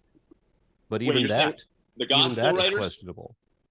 Matthew, Mark, I had the Luke, advantage John. of when I started doing my Blasphemers Bible study. So notice Stuart was saying, like, Matthew, Mark, Luke, and John. Those aren't the names of the authors. They are the gospel according to Matthew, the gospel according to Mark, Luke, John, so on. We don't know who wrote it or who their source was. With some people with we just know it was someone named Mark. I've had the advantage of speaking to a number of biblical scholars on this topic, and so I was surprised at how weak the Bible actually is. I was surprised to find out that it was worse off than I thought. Yeah, it's pretty. And what's interesting about that is I've had the exact opposite. Well, I'm sure you have. Experience with atheists like Tom Holland, the great historian over at Oxford. I loved him in Spider-Man. I'm told I look like him, actually, which is the biggest compliment. Actually, you kind of do. This year. And yes, that is a compliment. You do look good. So the impact of the Bible worldwide is what all these atheistic thinkers. I'm listening to them say that, and then they go on and debate the AC Graylings of the world who hate them saying that. But it's fascinating that it's an atheist versus atheist. I guess Tom Holland might be an agnostic. But this gets I'm glad you said that, because this goes right into what you finished there in your comments. The veracity of the I've got a lot on the resurrection that we could go to because I do know that this debate was on is Christianity true, and I'm glad you. Oh, so you do know that? Okay, so my charitability is waning, Stuart. So you knew that the topic was, is Christianity true? You simply declared a different one, and then that argument he made about, like, well, everyone worships something, and this is the least bad thing to worship, which also isn't true. Like, that might make it reasonable to be a believer, but it doesn't make it true. So it's not even an argument anymore. Now Stuart has actually presented no argument whatsoever in favor of his belief. Not even like the apologist version, like the apologist approach of proving a deistic God and then like hand waving their way to Christianity. He didn't even do that. He made no argument. So that's fun. But why, when you state something like you just stated, there's no truth to Christianity ever at all, why does a guy like Bart Ehrman last month come out and say that, yes, compassion as an idea, more than just a feeling, came about in this world through Christianity and Jesus Christ himself? So compassion, as he described it, a thing I like a lot is not, well, first of all, that wouldn't be invented by Christianity. It's just like a reimagining of it, which, like, all right, cool, is not is not a truth of Christianity. That doesn't, what? Like that's not, that just means that Jesus, a guy who was allegedly had an idea that was cool. Sure. I really don't, like, that is not in any way a truth of Christianity. But of course, Christians like to lay claim to a lot of really positive ideas as, like, I don't know, like, I don't know what the, I can't really describe what it is they're trying to do because it's multifaceted, but it's really, I think it's really gross of, like, well, compassion is uniquely Christian, and, like, therefore any compassion you do is, like, Christian in nature, and you can't be compassionate. It's basically like to launder their own image. It's disgusting. Okay, I'll take your word at it, even though you lie about a lot of stuff, that compassion as an idea, as opposed to merely a feeling, was derived from Christianity. Cool. That doesn't prove anything, any of the truth claims whatsoever. Wait. Bart Ehrman doesn't realize that compassion predates Christianity? No, his whole point was, well, his claim is that compassion was a ridiculous idea in the world, specifically the Roman Empire. If I understand what Stuart is saying, it sounds like Bart Ehrman, someone who I hold in high regard, and I think very well of. I've listened to a lot of his lectures. I like him a lot. So I'm like trying to be really charitable. He would probably say something extremely reasonable. My guess is maybe what he's saying is that Christianity, through its adherence and maybe the claims of Jesus and maybe like the church itself, I don't know, it's really hard to say without listening to him say it, changed what people thought of as compassion from being merely a feeling to also an idea that you can express outward. It's not merely that I feel compassion for you individually. I can also be compassionate towards others even if I don't have that feeling towards them directly. And there is at the very least an intellectual reframing that happened because of Christianity, which is undoubtedly a philosophical philosophical progress brought about by Christianity, but it speaks nothing at all to the truth claims. Pre-Jesus, because it was all about changed what we those meant who by are compassion. in power had dominance, and it was considered grave weakness by the Greeks and the Romans to actually say, hey, your God is going to become a slave, a servant, and die down here, and he's going to become human. Well, he didn't become a slave or a servant, but also, okay. And so that's why Bart Ehrman, the strong atheist, I can't speak to whatever one of the most famous, Ehrman would say he would grant yes. We'll just give you 10 seconds. I can't speak to whatever Ehrman was talking about in that moment. I mean, if we want to isolate it to the Romans, yeah, I'd be really interested to know stuff from the Romans that was hugely. I would love. I know I couldn't get it because I like it's not going to be in here, but I would love for Stuart to like share, like if he had shared, like, you know, somewhere in the description, or if he let us know how we could find Bart Ehrman, what he was talking about Bart Ehrman saying, because like I said, Bart Ehrman is a really smart guy and is really interesting, and he has a lot of really cool stuff. There's like a lot you can learn from him. I'd be curious to know what his argument is because it sounds really interesting. I'm guessing that he is using it for ends that Ehrman would probably not agree with, though. Prejudiced stuff that I adamantly disagree with. But you can't say that Christianity came from, that compassion came from Christianity when it predates unfortunately, this is like a real difficult one of what he's arguing is kind of hard to discern. I think, and it's so out of left field that I'm guessing Aron's like doesn't even know what the fuck he's talking about, and I think he misunderstood what Stuart is saying. It's rough. I'm not gonna like hold it against Aron here because this is a tough one. He's not saying that like they invented or anything like that. I think what's being said is that like Christianity was like reformed how we view compassion, but that doesn't mean anything. It's also not an argument. It's part of the problem. That also might be that's also some of the difficulty of understanding arguments sometimes, is that sometimes people will say things that aren't arguments, and you're sitting there like, okay, for this to be an argument, what would have to be true about the world? Like, what would they have to be saying? And like, you'll be completely off of what they're actually saying because it's just not an argument, even though it's being used as one. And not just in the Middle East, but in the Orient as well. So we have a lot of compassionate writers from long before the time of Jesus. So that comment just doesn't make any sense at all. Yeah, but it's not that it. He was referring more to the level of compassion, because you and I have talked about this, I believe, before.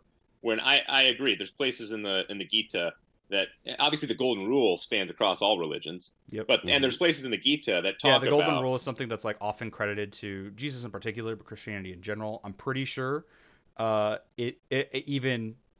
pretty sure that's incorrect even in the Middle East, if I'm not mistaken.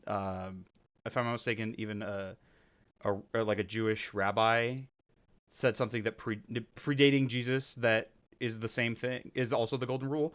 But Confucius had written that like hundreds, if not thousands of years before that. I don't remember exactly when, but like it like that precept had existed in Chinese philosophy way before then. This is the kind of thing that's like, it's pretty common across humanity. It's probably one of those like step one of like social animal that can reason. You're probably going to derive the Golden Rule real quickly. Being friend to your neighbor. I don't know how the Gita would define there's secular neighbor. Philosophers in the 4th century through the 1st century. But hold on, but there was nothing anywhere remotely close to Jesus Christ saying to die for your enemies. Well, I mean, I don't know that I want to see that. Did he really say die for your enemies? It's such a radical take on compassion that spread if he did, through Christianity. I'm happy to accept the argument that Christianity reformed what we think of as compassion and created the idea of compassion as a political value. Sure, that doesn't demonstrate in any way, shape, or form any truth of Christianity, literally at all. If at most, you can say that Christianity has made one philosophical claim that is agreeable, but you haven't demonstrated any truthfulness of Christianity, even if we accept what you're trying to say here, Stuart. That's why Bart Ehrman would agree on this. I don't think he would. Yeah, and this is and so do this a lot I'm not, of like the quote mining in leading to a conclusion that's not true. This is why I'm not 100% sure that the atheist that Stuart quoted in his opening is actually a grifter. He might not be. He might have been quote mined also, is another thing. Christians do this all the time. If they take something completely out of context, apply new context, and say, well, this person would agree with me, even though no, they wouldn't. I'm saying this to point that Christianity is true. The reason why, and I wouldn't say that it doesn't demonstrate that any Jesus truth of was compassionate so either. Stuart. No, I mean there's a number of places where Jesus just straight up lies, saying that everyone who asked. This is completely irrelevant. It is, and I'm sorry for pausing for it. But I just noticed that Stuart had a different cup he just drank out of. I think he had some tea and then finished it and was drinking his water, and it's. Same, bro. I finished my tea and I have my water. It's like I do this all the time. I don't know. It's very stupid. It's very dumb. But we're alike souls, Stuart. Just think for yourself more and stop being so dishonest. I don't know what to tell you. For anything, I don't know how to we'll finish get that it. up. And but I think he finished he was a mystic. Warm beverage. He believed that the power of positive thought would change reality. So if you make believe hard enough, you could make a mountain jump into the sea. You just had to believe. And he said that if you just make believe hard enough, then his disciples should be able to perform better miracles than he did. And then his, of course, which they didn't. Oh, and I guess like I don't think what Aron's saying is particularly relevant. I guess what I would say also is like being an atheist doesn't mean I want to reject everything that comes out of religion all the time, always. It's just the point is like a lot of it's not a reliable means by which we can come to true or good positions. But I'm happy to acknowledge the positives that come from it. The radical kindness and compassion exemplified by the Jesus, at the very least, that people most think of, because Jesus was also really did a lot of stuff that people don't really talk about that much. But the focus on this, I guess, embellished view of a person with infinite compassion and love and charity, who will do for the poor and the weak, whose interest is in people working together and improving each other's lives. That's why he's washing the feet homeless and whatever else. That's a great thing, and in as much as people hold to that and do that, that's great. Part of the problem is that even Christianity, allegedly founded on the beliefs of the guy who was like this, has very frequently been very opposed to things that or been in favor of things that guy would have been really opposed to if he was the way like people conceptualize him, right? You know, the idea of like religious purges, like the Spanish Inquisition. If you know, the idea of like the pinnacle of being Christ-like would be really opposed to that. Doesn't mean Christians didn't do it. It's because religious thinking does not lead you, is really inconsistent in the way it leads you to good conclusions or actions or whatever else. This is why I draw a distinction, and I'm not the first to do this. I forget who I got it from, between someone being Christian and someone being Christ-like. Being Christian, being very, very Christian could be a good thing or a bad thing, but being extremely Christ-like, that's really good. Not always, right? Like the asceticism is, you know, can be bad for you if you do it, and you're a person too. You deserve good things as well. You deserve a happy life. Harming yourself is not a good thing. But in as much as people, you know, help those around them, are compassionate, try to lessen the suffering in the world, I'm okay calling that Christ-like, and I think it's good. There was another thing I was going to go on from there, but I forgot. If I remember, it specifically says that the faith will be able to exorcise demons and speak in new tongues and survive drinking poison or being bitten by venomous snakes. Oh, that's what it was. That's why, like, okay, again, I haven't read the Bible end to end, but there is some stuff I have read in the Bible, and one thing that, like, one parable I like a lot is the one of the sheeps and the goats, where the short version is, I'm not going to do the whole thing.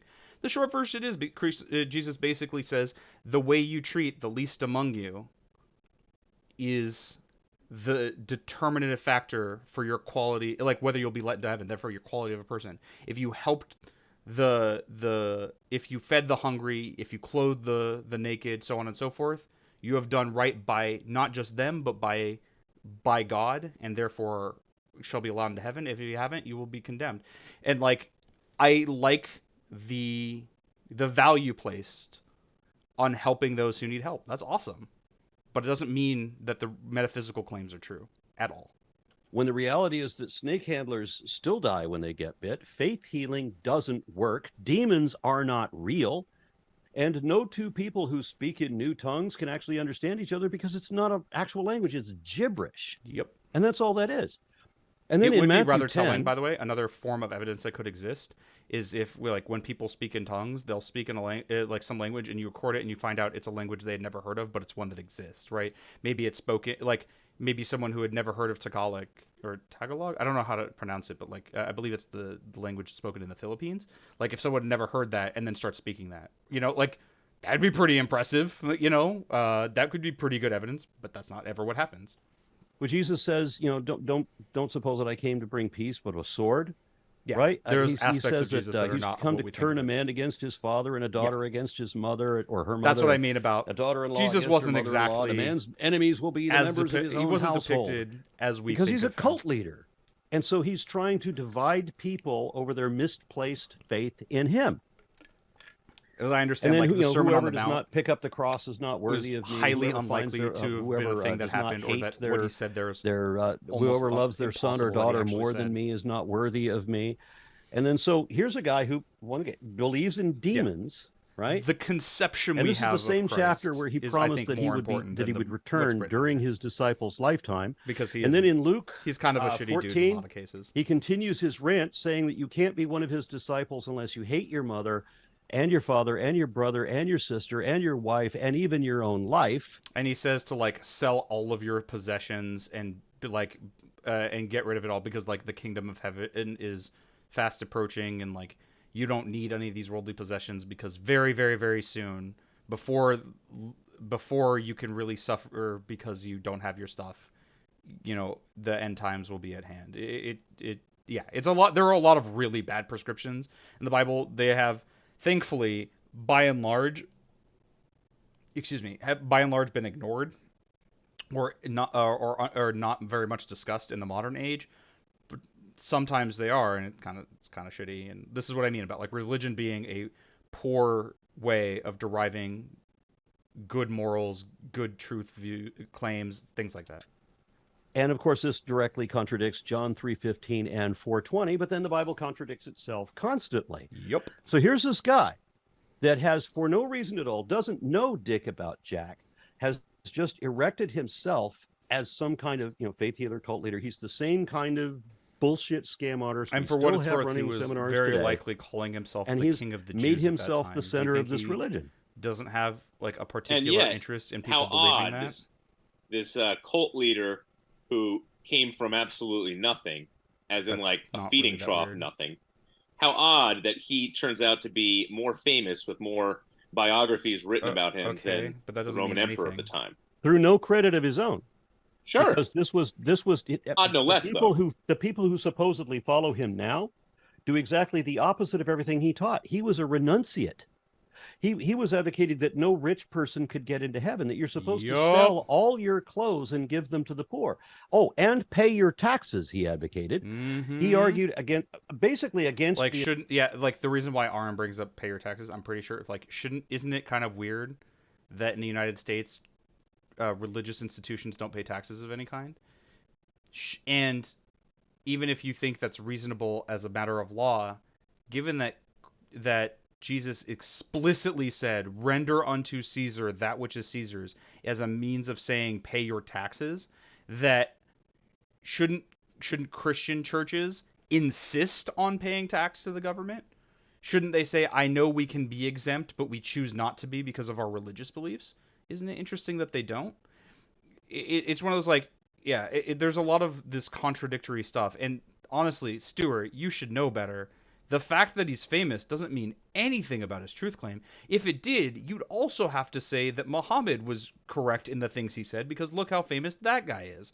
There are nearly, at the very least, I don't know about nearly, there are a lot of Muslims in the world. Not as many as Christians, but a lot. Does that make them correct? Because so many people believed in this guy who was some dude in the Middle East? No, obviously, it's nonsense. The entire Republican Party today, which is a surprising thing. And then except on abortion and sexuality. I'm sorry, what? Except on abortion and sexuality, but the others, you're right. Well, numbers. What did he say? And then basically against the entire Republican Party today, which is a surprising thing. And then except on abortion and sexuality. Oh, so Stuart is saying that no, Jesus would be opposed to abortion and homosexuality, which I don't know about the latter. But like the New Testament doesn't say, as far as I know, the New Testament doesn't say anything about either of those things. And I if someone wants to find for me where in the New Testament it says anything even approximating the claim that life begins at conception, we can talk about that. But this is my go-to as the thing Christians will say is based in the Bible and isn't. So it's wild that he's like, well, except these things, we're definitely rooted on those. Like, are you? And I'm sorry, what? Except on abortion and sexuality, but the others, you're right. Well, Numbers 5 took care of that. I didn't know Stuart was that's already having and also some Jewish scriptures. We also have advocation of abortions with God's direct involvement and assistance. Yep. So hold on, Aron. What? See, I loved all the topics you brought up. Actually, I'm going to be honest. You brought up my favorite topics out of any debate I've ever had on this show. Oh, and by the way, since he's leading up with a preamble, one of the things that is kind of fun about debates like this is that because the topic is so immediately discarded, you end up just kind of having a conversation, but where an atheist and a Christian argue with each other, and there is an interest in there's something interesting about that. There's something value in that, even though it's not really a debate. We're mostly just hearing an argument, and those things aren't exactly the same. They're just talking about whatever. The moderator can't ever really be like, hey, can we get back on topic? Because they've never been on topic, and what that even means is when Stuart has presented no evidence for the truthfulness of his position, is what are we even talking about? We're just arguing now, and okay, we'll have fun with it. In terms of the amount you brought up, and just how interesting they were. But then the slip was showing at the end here. I'm going to go back to no truth to Christianity ever at all. Correct. So you're saying yes, Jesus, and I stand by that. Okay, so you're saying all values are false. No, Jesus, because that's not a truth claim. Life, perhaps. I did not say that all values are false. That's not a truth claim. And people like Christian values are almost arbitrary and almost completely random. Like, yeah, if your random number generator sometimes grabs an even number and see, look, it can do that. Like, that doesn't mean there's truth in its derivation. It just means okay, Christians have gotten some things right. Cool. Sources. I did not say that all values are false. I said there's no truth to Christianity. Like there's no truth to any religion. Truth claims. We're talking about. There's nothing.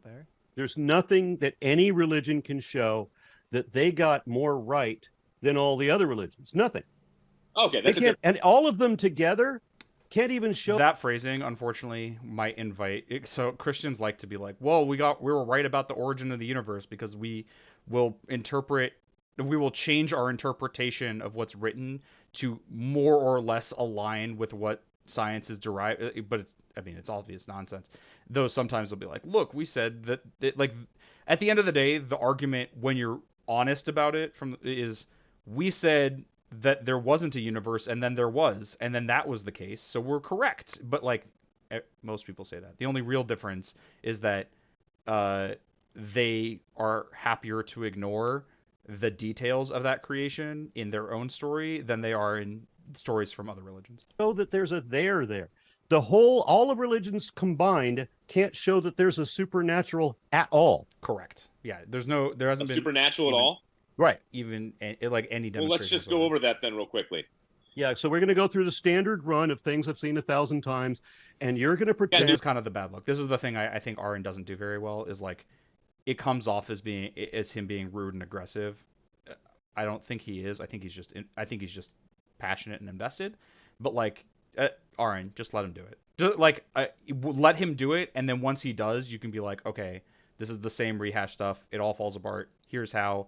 I don't want to go through the whole list because this has been done ad infinitum forever, And as if this is your gameplay. Okay. Well, all right, fine. I'll just do fact checking then on everything. Okay. Because if you don't want to go all night, because got him out of doing it. Resurrection evidence has been updated very recently.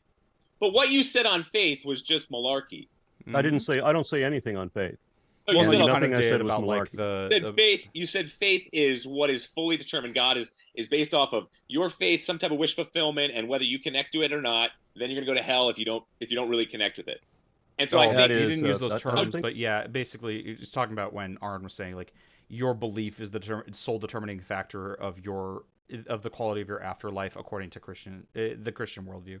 And of course, different Christians believe differently about this, but it's basically that, if you don't believe in Jesus, then you'll be punished, sent to hell for all eternity. That's what he's talking about, but Stuart doesn't want to put it in those terms because he understands how negative that sounds. So he's rephrasing it and in a way that Aron doesn't recognize. I think that's what I said at all. You are judged on whether you believe in Christianity. You're given a completely binary sentence, which is utterly ridiculous. I don't know what you get the impossible promise of a posthumous reward for believers, and then non-believers are faced with the threat of a fate worse than death. That is so far extreme and so over the top in both directions that it negates itself.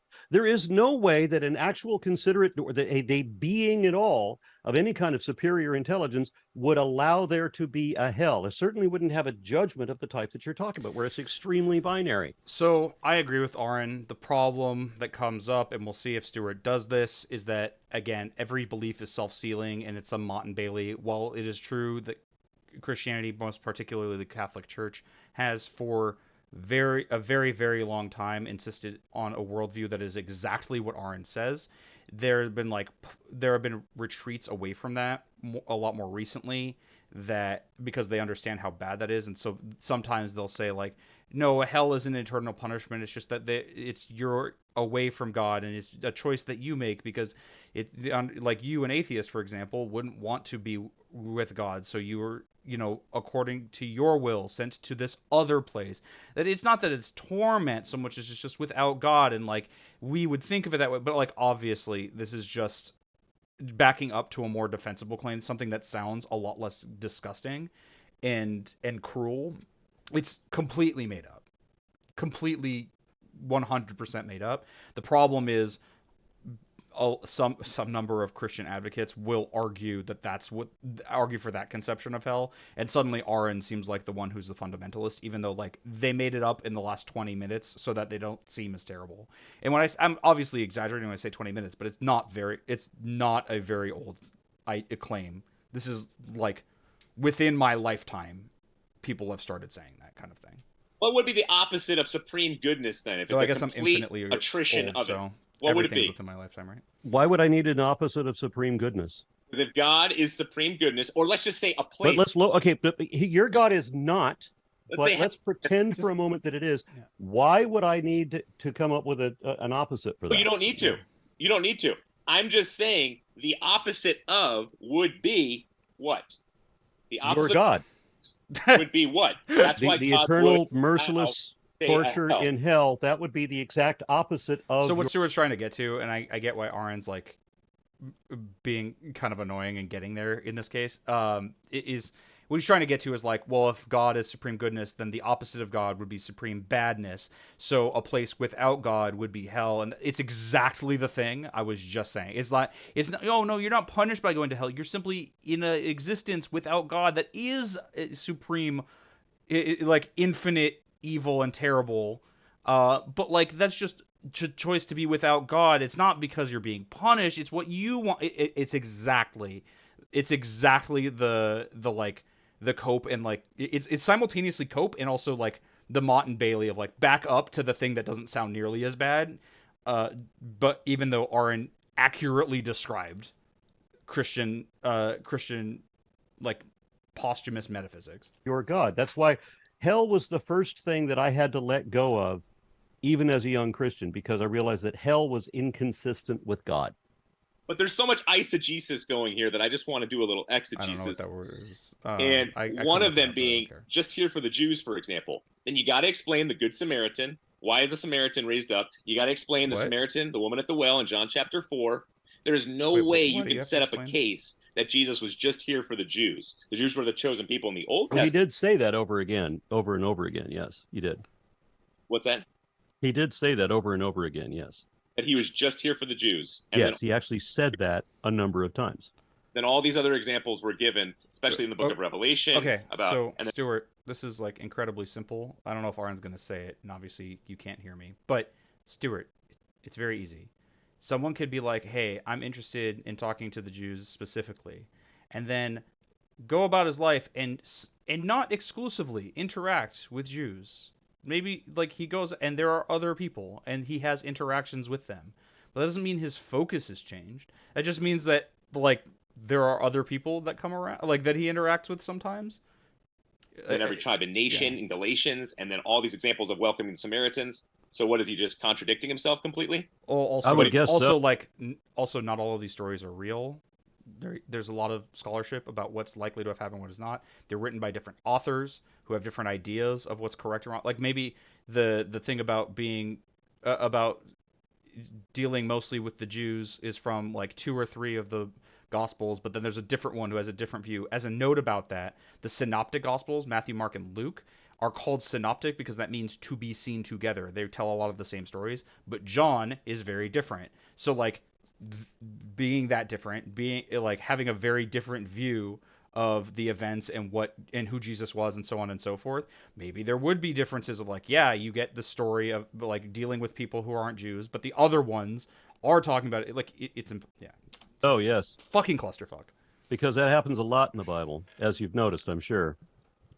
No, I think it's beautifully put in order to not see contradictions. Yeah, to not see contradictions, Stuart is ignoring the passages that Aron's talking about and then like doing whatever Cope he's about to say. But a level of tension that makes you actually look deeper. He does not speak in total black and white. So this is the like approach to biblical inerrancy that I most commonly see. It is, okay, there is a conflict, but we'll just call it a tension and we'll try to find or make up the reasons why that's not a contradiction. But that's not actually being non-contradictory. that's you making up reasons to explain, making up things to explain away the problems that exist. White, nor is the Bible spoken completely in black Basically, and white. it's a view of inerrancy as a prescriptive claim, not a descriptive one. It is not the claim that we have looked at the Bible and found that it is inerrant. It is instead we are declaring that it is inerrant, and we will reshape our view of the world until what is actually within its pages meets that description. That's more or less what he just said. It is an inherent dishonesty, and this is what I don't know. There's some amount of religious thinking that just does this to you. If you approach the world that way, you just can't reach good, reasonable conclusions, or more accurately, the conclusions you reach. Okay, so you're denying the heaven and hell option. Are as likely to be reasonable or as unreasonable. You're engaging in intentional irrationality, and that's going to lead you down bad roads. There's an inherent danger of religious thinking, because look what he has to do to ignore the fact that there are a lot of contradictions in the Bible, dude. Gospels. The beauty of the historicity of the Gospels is, again, any good historian or literarist would talk about the importance of the tension, not contradiction, but the tension in reporting and writing. I think the only possible beauty in the Gospels is that they're not historical. How do we know that? Well, there's a lot of one, they're evidence not part of history. Are you kidding? They're not backed by any historian. Really, really easy one that I like a lot is, we talk about Jesus of Nazareth because he was from Nazareth, but then the nativity story, if anyone who's familiar with it, be like, wait, he's from Bethlehem. He was born in Bethlehem, right? That's the whole story, because there was supposedly a census being done by the Romans, and so his parents had to go back to the place they were from for some reason.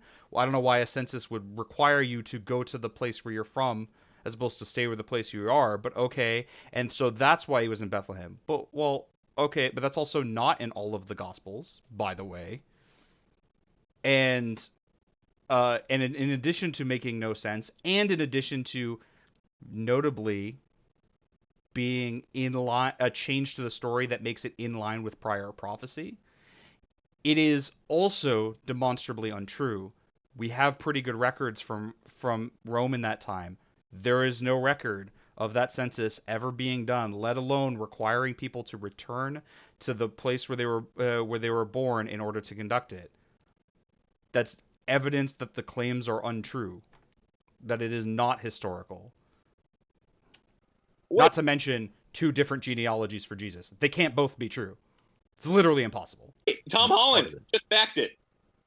Tom Holland, Andy Murray. Contemporary historians, again, going back to Bart Ehrman. Bart Ehrman argues that there was a historical Jesus, but that Jesus was not a historical character because he's not recognized by any contemporary historian, not one. I don't want to cut anybody off, but unfortunately, it is the case that when you do speak over Stuart, his audio is cutting out completely. So those little nuances between the open discussion are getting a little bit lost on the internet trail. I haven't missed anything. Maybe just if we could mitigate a few of the interruptions, that would be okay, just so that it's not as open as what we'd like it to be. But of course, the difficulty, and I get where Aron's coming from with the interruptions, is if you let someone who's going to say 30 wrong things in a row just go on, you can't take apart every wrong thing they've said once they get to the end. It just doesn't.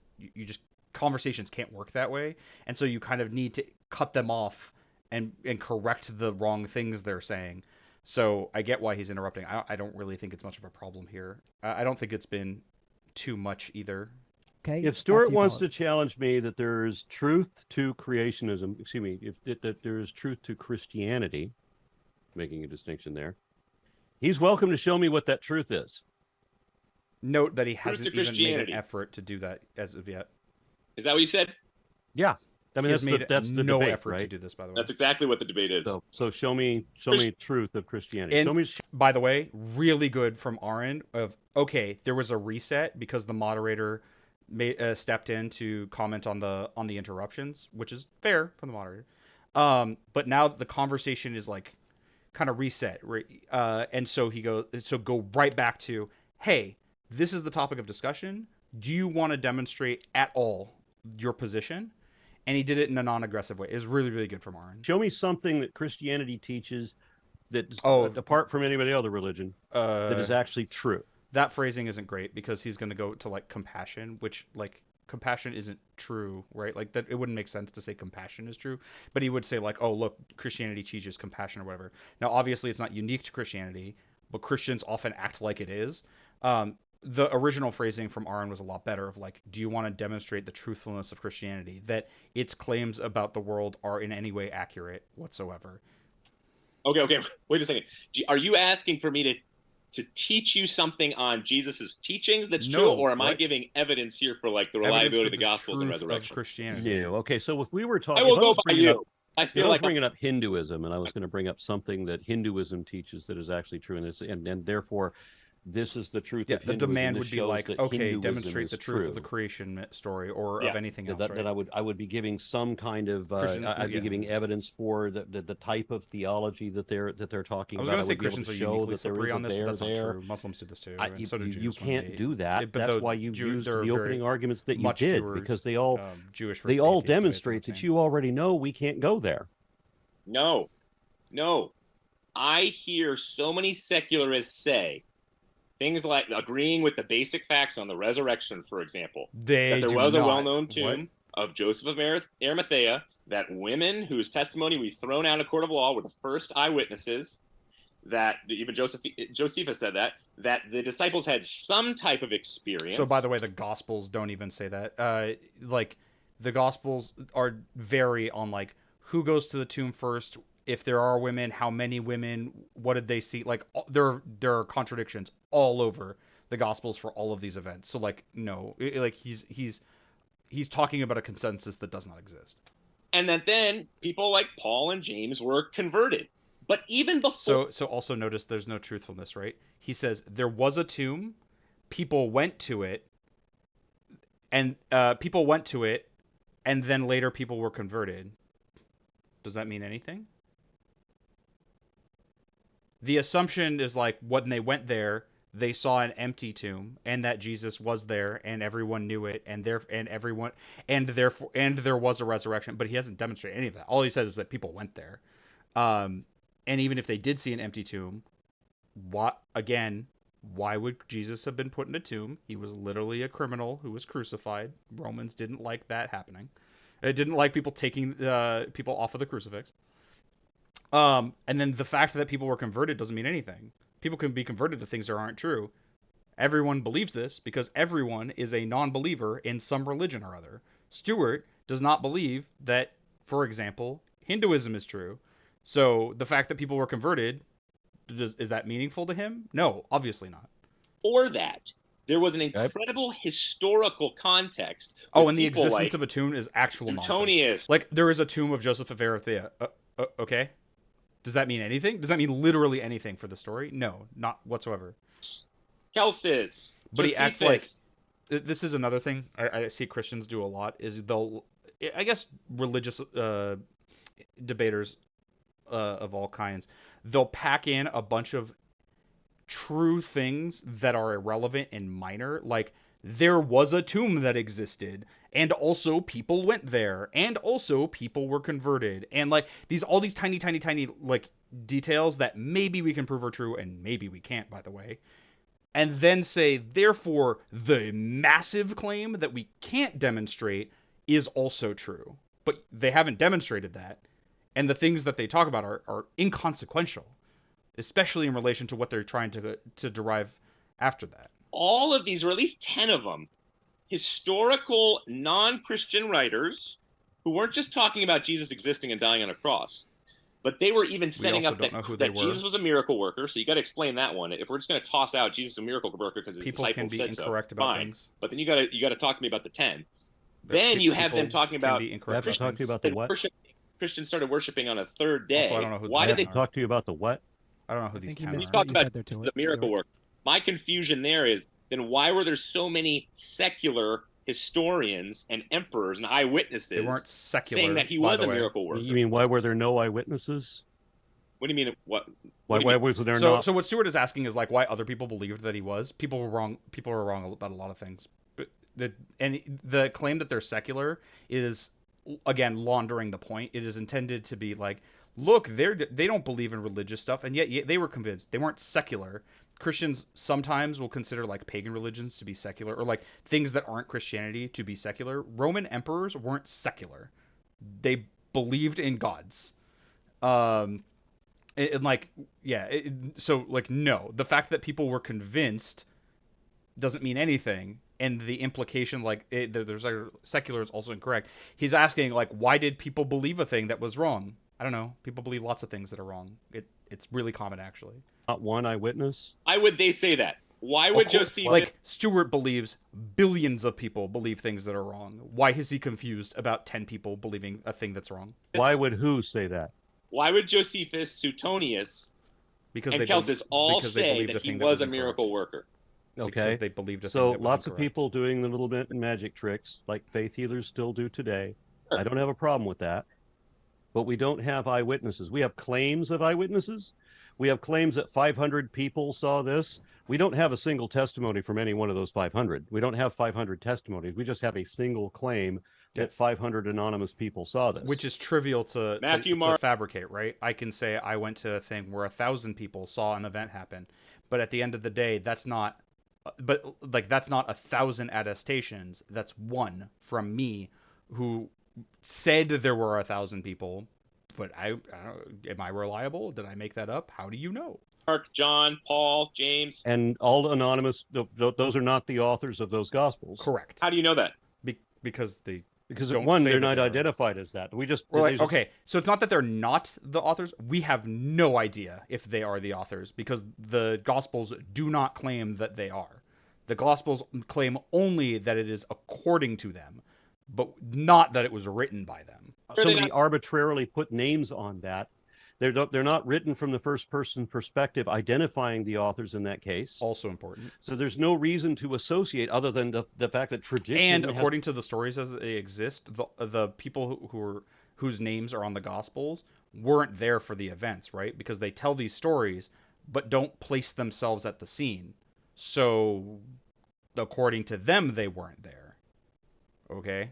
And by the way, this is not an uncommon thing. Plato wrote about the death of Socrates, and something that's really notable about that event is that Plato doesn't put himself in the room. Do we think that things happened exactly the way he wrote them?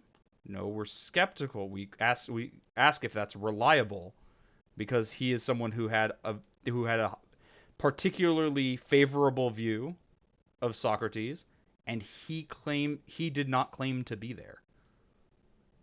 So how does he know? You know, like it's very, very similar for the Gospels of like Mark doesn't say that he was at any of the events, and the author doesn't say that he's Mark. Why is it reliable from any perspective? To put those names on it. Well, the full burden of proof is on you for that one. Incorrect. Okay. It is on you as the adherent. That did not sound sufficient to get out from underneath it. Okay, so we have no reason to believe that those are the names that belong there. Even Bart Ehrman, even though he makes that point, he does not hold solidly to that point. No, he's not saying. Does he allow that maybe Luke was actually the author of Luke? Maybe. Mm-hmm. But Matthew and Mark, no. So we have a hard maybe on Luke. And for what it's worth, do we know who these people are? On Mark and Luke, even if they wrote whether they wrote them or not. And then John, fuck no. That we got a completely different story on John. We have a propagandist writing an entirely different tale. Yeah, John is the most obviously Christian. And again, we have to look at the whole logic of it. We know Adam and Eve didn't happen. We know that none of the original sin thing happened. We know that most of the things that Jesus is teaching for, they're all wrong. He got all of that wrong. The supernatural aspect is all wrong. That the moral judgment of it for the heaven and hell aspect, all of that is wrong. So while I agree not with Aron, wrong? What's actually true?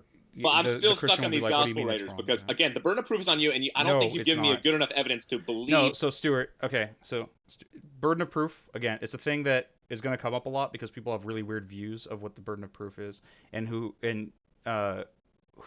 has it. The burden of proof goes to someone making a positive claim. Now, it sounds like Aron is making a positive claim because he is saying the gospel writer is that what he's saying is that the people whose names are on the Gospels are not the authors. That sounds like a positive claim. The more accurate version of that, it's a little bit of a Mott and Bailey, I'll admit, is the what he means to actually say is we have no idea who the authors were, and they could as well have been the person whose name is on the gospel as anyone else.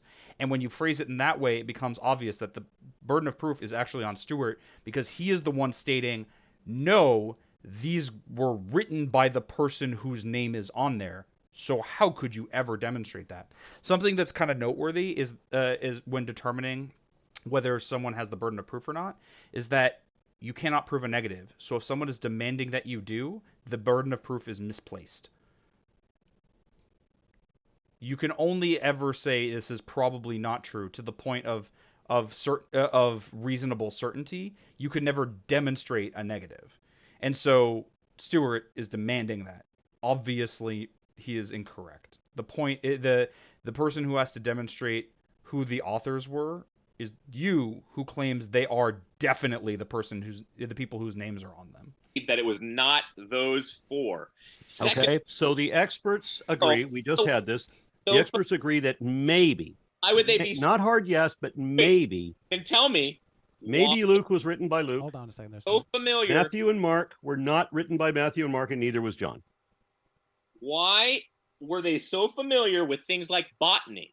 You know, with Luke talking about, for example. Oh, you mean Jesus getting the the size of the seeds wrong, and the. So, by the way, notice how completely off topic that was. For Stuart, inerrancy is inerrancy, and so like if you're saying these weren't written by the people whose names are on them, for him to say like, well, then how could they have known a thing is an argument, but it's not, right? Okay, the author knew about botany, but it wasn't the person whose name is on this, which goes to the point of these are anonymous and therefore unreliable. But for Stuart, it's inerrancy. If something seems incredible to him, then all of it becomes true. If you can prove one part, you prove all of it, and that's why he says the burden of proof is on someone else. It's a flawed and like deeply stupid way of approaching things, but here we are. I would the date of figs wrong. Familiarity. One second there, Aaron. We'll let Stuart expound on what he's. This is a little bit of just because his audio is cutting out. My audio always goes. I noticed that for all these debates. Are the cards? Is the deck stacked against me here, Ryan? No, it's just certain technologies. Well, I should not look at your chat. These people hate me. They lie about me every other post. Don't be lying about our speakers in the chat. Give them lots of love. Tell me I hate my father, all kinds of shit. You'd be amazed at the slander. Oh, yeah, don't read the chat. All of it wrong. Well, I'm going to pop in there, and I get that I look like a Disney villain. Okay, fine. I do like that doesn't mean I'm actually kind of evil. funny, but well, I'm going to pop in there right quick and just only slightly, mitigate the chat a little bit. Make sure you're being kind in there and your usual nice selves, everybody. I'm just not even going to look at this because it's bad. Oh no. Yeah, don't look at the chat. Just a reminder, everybody, to hit the like button. It's only distracting. Regardless of what, we'll move on without you. We still got up to 30 minutes and let's get back to it, please. Oh no, we did the thing. Oh. I hope people are finding this interesting while we have the loading here. I think that means it's about to go. All right, let me get my verbosity out for 1 second, then you respond. I see the problem with what you're positing right now. Oh, and by the way, from what we've seen of Stuart, I hate that I paused right after we had an issue with loading, but whatever. I hope from what we've seen, it becomes clear why I think of Stuart what I do. He feels to me like he is attempting to be honest, but is so thoroughly incapable of thinking logically at this point. I think due in large part to how he was taught to think, that he's just not able to do it, and so he ends up being really dishonest and having bad arguments because of it. I honestly just don't think very much of his intelligence, but it doesn't strike me as someone who's trying to misrepresent things so much as someone who is approaching things with the least rational possible approach and then not understanding why it's not working, right? Like his response to, hey, it's consensus view from historians that the Gospels were not written by the people whose names are on them, to say, well, then how did they know about botany?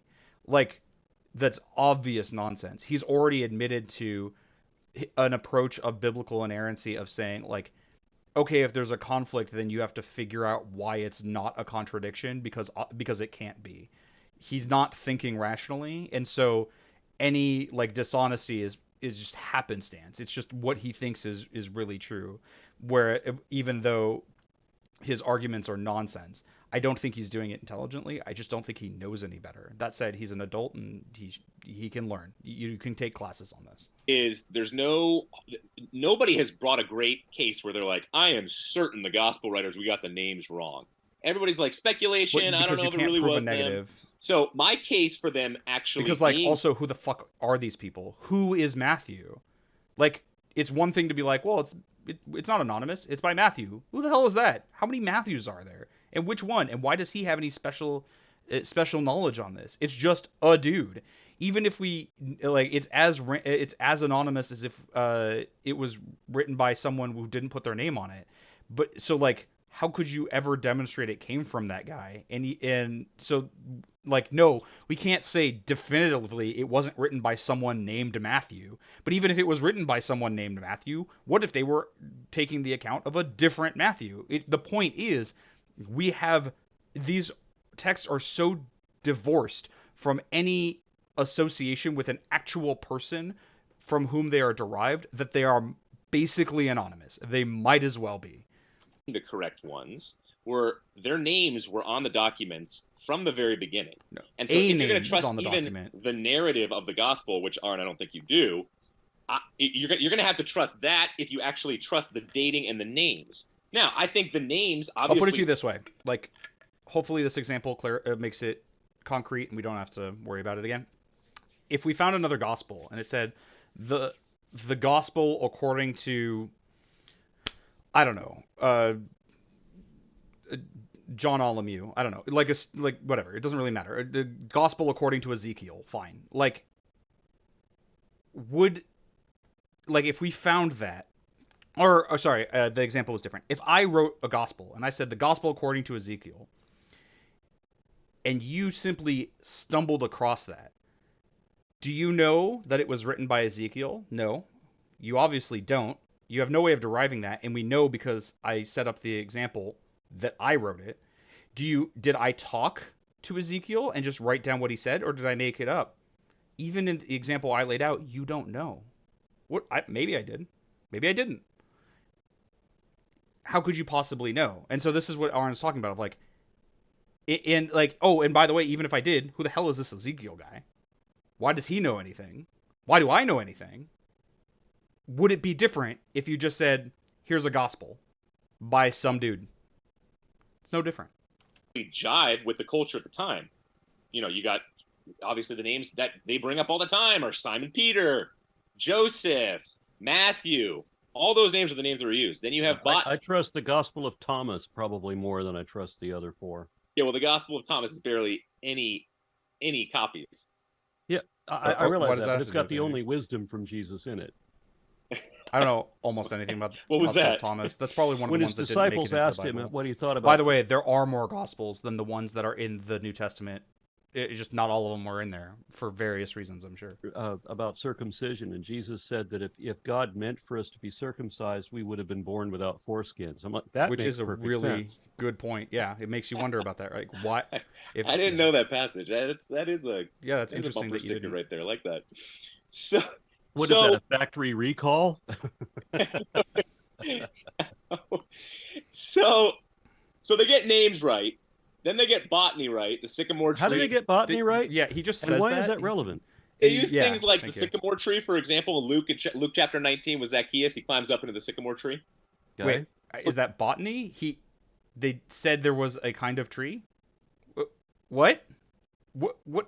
So this is what I mean about tiny inconsequential claims are claimed as important, or like touted as important. Stuart made the claim that they got botany right, which is also not true. The actual claim is they talked about a sycamore tree, and then that is being used. He even said like he even pressed Aron on this of like, well, how do you explain how they got botany right? Well, what do you how do I explain that they got the correct name for a tree?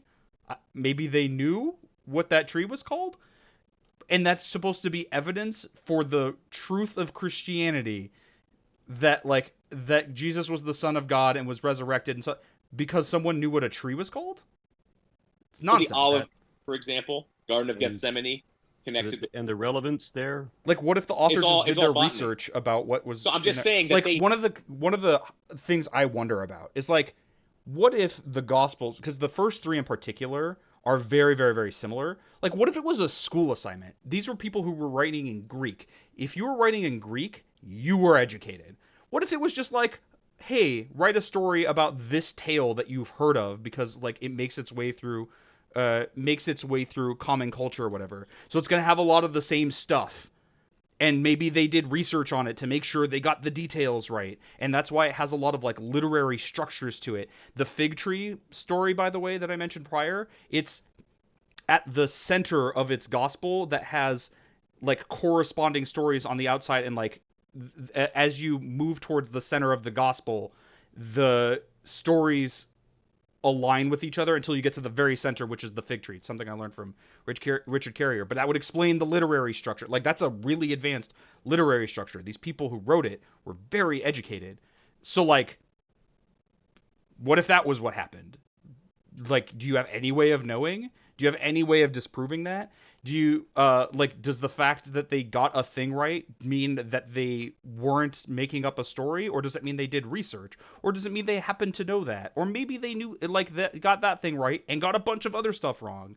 Like, so Jesus getting the date of figs sorry, wrong, the nonsense the size of the upsets smallest me. Seed wrong. That's the Gospel's getting botany right. Well, that's Jesus. I'm talking about the Gospel writers right now. No, you're right. What the fuck does Jesus know? So we're talking about looking for the truth of Christianity, right? So that there's a God, and you have and again, even Stuart acknowledged we're not talking about Jesus. We're talking about the gospel writers. Does the gospel writers being right about a thing mean anything towards proving a truth claim in Christianity? No. But this is what I mean about Stuart, like, not knowing how to like form a logical argument, because he's just like so mired in nonsensical thinking that he thinks that's relevant at all or connected in any way, or like that it means something, and it doesn't. Even in Jesus for whatever reason. And if you don't believe in Jesus, then it doesn't matter how you dedicate your life. You're going to hell, because there's a hell, because God is a punk and completely unjust and unrighteous judge, and you've got this eternal damnation. Either way, right? Because if you go to heaven, that's eternal damnation too. You just don't realize it the first day in the door. It'll take you a couple of days to realize that that's hell too. So where's the truth of Christianity? Where's the true part of Christianity? And while I agree with Aron's pressing here, he might want to. One thing that's useful is when you're doing something like this, and Aron has done this in other circumstances, so I know he knows how, is to rephrase your question slightly, to make it so that they can't be like, well, I just didn't get the question. If you phrase it differently, just slightly differently, you also have that like, well, I'm trying to help you understand. If you ask it maybe like, can you demonstrate any truth claim of Christianity is actually true? Maybe that's another way you can phrase it. But for the most part, Aron has put it as like, can you prove anything of Christianity is true, and over and over and over, which Stuart was like a little like I don't know, he seemed a little confused by the first time. The true part, which is weird too, I would say, in terms of the teaching. I mean, and for Stuart, remember, the true part is that he believes it. Of if there is a God, it would make a whole lot of sense for God to meet humanity in physical form. That does not follow whatsoever, but even if that were true, that doesn't demonstrate either part of that, right? Even if you agree with him, that doesn't prove there's a God or that he did that, right? Like, at most, you could say that would be an expectation that we can put to the test, but also you can't prove that he did meet with humanity in a physical form. I mean, you say you can, but you can't. And so that would disprove the existence of God, but like, it also doesn't make any sense yet. And punching doesn't he already automatically do that with every creation? What do you mean? The only way I can view this is if I was a God, I would automatically feel, because he's telepathic, I would be able to feel that every paramecium, I would know what sensations they're going through. I would be able to sense every fucking thing.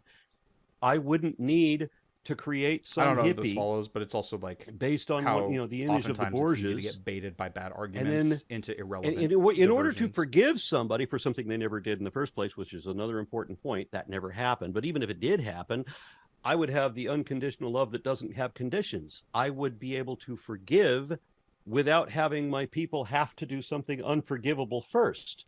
Yep. So you wouldn't have to kill Jesus to stay out of hell, because I would be a good God, not even a great God, but I would be a better God than your God. I wouldn't allow there to be a hell, because that's stupid. Yeah, and like remember, God sends you to hell. So like the forgiveness is is God deciding to forgive us and save us from himself, that we only need that saving because of circumstances he put us in. It's just like it's complete moral nonsense. It's not possible to earn an eternal damnation. You can't be bad enough. 10,000 Hitlers times squared. You can't be bad enough. The only thing I could argue is like that might be. So then you disagree with David Foster. Might justify an infinite punishment is something that has like infinite repercussions. Like, for example, wiping out all life on the planet. That is, and like making life impossible thereafter. There is an infinite amount of harm caused by that. So like maybe that, but obviously people haven't done that. Wallace then, when he says okay, that he can be wrong too. I don't care. Hell is here on Earth, and simply eternal hell is just that hell writ large, because your hell on Earth here is the imposter syndrome that you have to live with when you worship something like. So this is again like trying to make up reasons why what has been described isn't what it sounds like, so they can feel better about it. It's nonsense. It's not. He just made up a thing and is like, oh, what if it's like that? Then now I don't have to feel so bad about it. So your job. It's like half of apologism is making up reasons why it's. What's that? Like why I it's don't not worship like anything. It was one of the many things you got wrong when you tried to describe atheism. I know you hate the word because you hate everything Christian. The only thing I hate is injustice. Because like Stuart, you're also misusing the word and you're expanding its definition solely so that you can accuse everyone of doing it, because you understand that you need them to in order for you to not seem as crazy for doing it yourself. The favorite part about you is your emotional bias, which I like. I don't have an emotional bias. I don't hate anything either, except for injustice. That includes lies, and that's what pits me against religion. Well, here. Okay, so God, let's go back to your original question because it's a good one. Let's take, for example, okay, God meets us in different ways, and you would say no. I have had I just said yes. I just said that. I then, for example, I think God would know everything that we know, every pain that we feel. God would know all of it. And it would be trivial, by the way, for a God to. Why would you have to do as you said? But he doesn't do that. Where for a lot he of people. Creates himself as his son. Yeah, like that's a very common complaint for Christianity in particular, of like God could easily, trivially convince anyone of the reality of his existence and the divinity of Jesus Christ. I don't even have to know what that mechanism would be. He's God. He's all-knowing, all-powerful. He can do it. The ability to convince someone is an ability, right? But he doesn't. And at the same time, Christianity, at least in a lot of denominations, is founded predominantly on you must believe this or you are going to hell. So doesn't it seem a little bit like God is condemning you to hell because he simply chose not to convince you? He just was opposed to it. He just didn't want to do it. It seems kind of weird too. And the circumstances of your life that like led you to non-belief, because remember, people react to stimulus and people have reasons for things. Like the quirks in your brain that made you like that, he could do something about that. He just didn't. He could have made your life different. He didn't. It seems as though God made the decision for you to suffer in hell for all eternity because you didn't do something that he could very easily have allowed you to do. And he made sure you couldn't. This is also a complaint about the Garden of Eden story, for what it's worth. God is all-knowing and all-powerful. He knew that they would eat from the tree of good and evil, and he knew if he put it somewhere else or didn't put it in the garden that they wouldn't. But he chose to put it there. Condemned for eternity. Humanity, remember, is supposed to have been condemned. We're in a fallen state, thrown from the Garden of Eden. We are eternally sinful because of the actions of our forebears. Another moral stain on religious thinking of you can be responsible for the crimes of your predecessors. It's disgusting. And that all was done because God decided for it to be the case. He could have had it be different, and he didn't. What if he just doesn't put that tree in the garden at all? Why does it have to be there? Or does God not have a choice? Is God not all-powerful or not in control in some way? Oh, by the way, I need to show people this all shirt. Nonsense. Are you there, God? It's me, you. By the way, that statement makes a lot more sense. That's how ridiculous Jesus praying to God makes a lot more sense in the earlier Gospels, where he wasn't considered divine at that point. He's praying because he is not even, as of yet, adopted by God. Yeah, Christianity is. In the earliest Gospel, and I sidetracked myself. Like to his death, was not divine. Send one of those to Ryan. I think Ryan wants one. Okay. There's an exceptionally interesting series of lectures. There's a series of 3 lectures by Bart Ehrman, where he's speaking in front of, he's speaking to a church congregation who wants to like learn. It's like they invited him to share what he knows about Bible stuff. And one of the things that I find very, very interesting about those series of lectures is the progression of Jesus's divinity, of how he like in the earliest Gospels, he is mortal until the very moment where he's resurrected, and at that point becomes the Son of God. But then in the later Gospels, he's the Son of God who existed from all eternity and was with God at the creation. It's really, really interesting. Hey, no, I'm just hanging out. That eye, Ryan. We should be nearly done. So why would God have to create his son? Stupid idea. To then have to sacrifice his son. The idea that he. That actually reminds me, because I'm already talking too much. In the vein of like just making things up because otherwise there's a problem with their beliefs, and this happening all the time. The idea of immaculate conception was one that I thought was referencing the birth of Jesus, but I have found out later, no, immaculate conception in the Catholic sense is the immaculate conception of Mary, because the problem was that if all people have original sin and you get it when you were born from your parents, and particularly from your mother, you were born with original sin because you came from someone with original sin. Isn't there a problem of Jesus having original sin because he was born of Mary? And so they just say hers was the only conception that has ever been that has been immaculate and without original sin, which is kind of interesting because that's written nowhere. That should make her exceptionally important, like as important as Jesus kind of thing, because she's the only person who has ever been without original sin. But it's also completely fabricated, completely made up. It only exists as an idea because there was a problem and it was the only way to solve it. It's not true. You couldn't demonstrate it. The only reason to believe it is because if you didn't, there would be a massive problem with your belief system, and they're not willing to admit it. And this happens all the time. We've seen Stuart do this already, and it happens constantly with religious thinking. It drives me insane. Commanded to sacrifice it all, again, stupid, again, evidence against God, so that he could forgive us when he could have just forgiven us anyway. And it was entirely his fault. Everything that went on in the fable of the garden, he did that. Yep. He did, and it was all wrong. But, it doesn't matter because it didn't happen. So, no truth, no original sin, no Adam and Eve, no Tower of Babel, no global flood of Noah's Ark, no Exodus, no Jonah and a whale. None of that happened. So even if there was a Jesus, what do you got? You got a first century faith healer. You've got the I do like where Aron took that, right? You can't prove any of the massive claims, and then points out, okay, let's say you can even prove this aspect. You haven't proved anything. Like he's focusing on Stuart's insistence on trying to demonstrate irrelevant accuracies as stand-ins for massive claims that they don't support. Okay, Jesus existed, and I'm sure there are lots of people named Jesus who existed. I am confident of it. They're around now. But does that mean anything about their divinity, their resurrection, any of the metaphysical claims past that, the existence of heaven, hell, anything? No. And Stuart hasn't even attempted to demonstrate that stuff. He just demonstrates the gospel writers knew about the type of tree this was. So doesn't that mean something?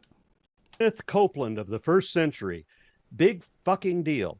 So Jesus is trying to come up with his first century version of the citation jet while telling everybody else, glad you're enjoying it, Cyber Sandwich, that they have to sell all their clothes and go into the poorhouse so that they can support the poor. Now, maybe they're donating their money to Jesus. I don't know how he's funding his operation. I remember that what was it? Bobby Tilton here in Dallas, a big mega preacher, he was donating all of this money to a charity, a boys' charity for orphans in Haiti, which, here's a surprise. I know you don't see this coming. It was confirmed that orphanage never existed. And the reason it was in Haiti was so that he could fund the money out, that he was getting hundreds of millions of dollars from people and funding out supposedly to charity. Now, I don't know that Jesus was doing that, but it sounds like the same kind of scam. Well, then I don't know why in the world you have the Mother Teresa. Don't you start that Mother Teresa line on me. Did I have to say a word?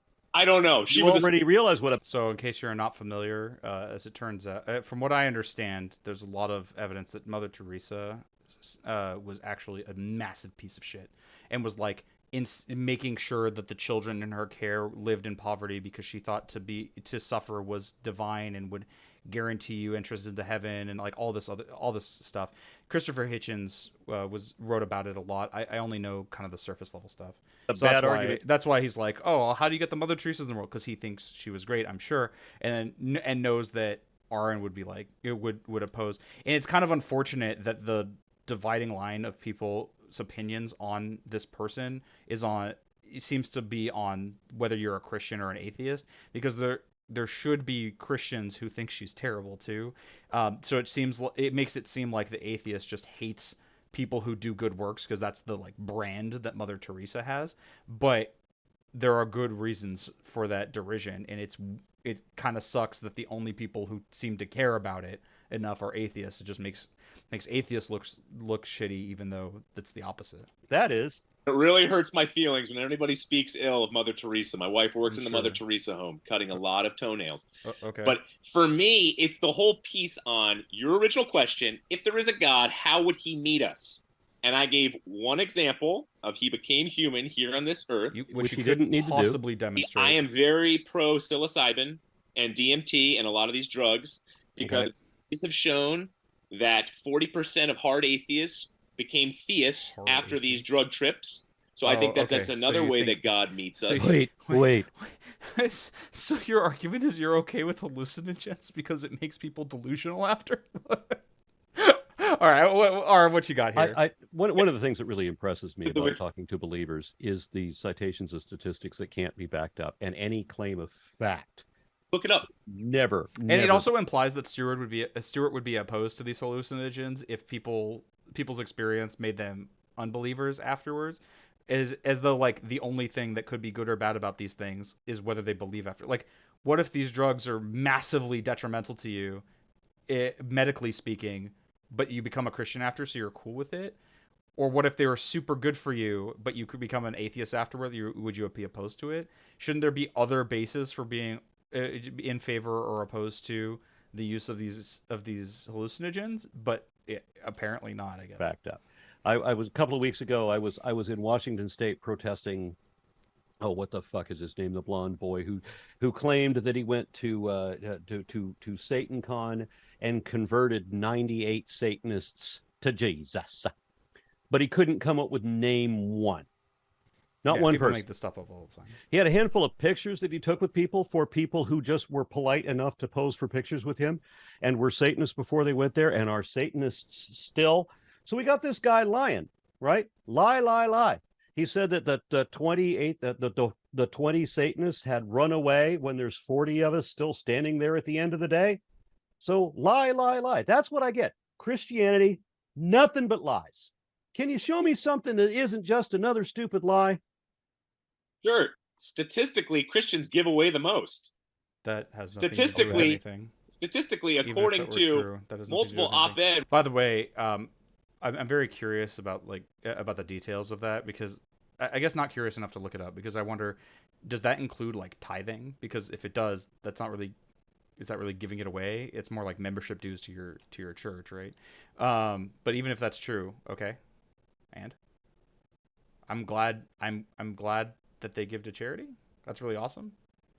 Does that prove anything about the truth of Christianity? Remember, Stuart's brain doesn't work, so like he thinks it is, but it doesn't say anything about it. Doesn't mean anything.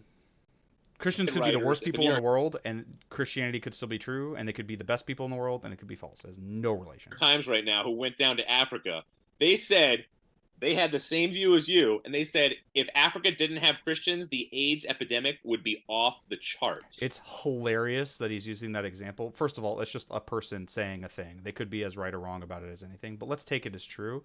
One of the problems with the AIDS epidemic in Africa was that the Pope had insisted on condoms being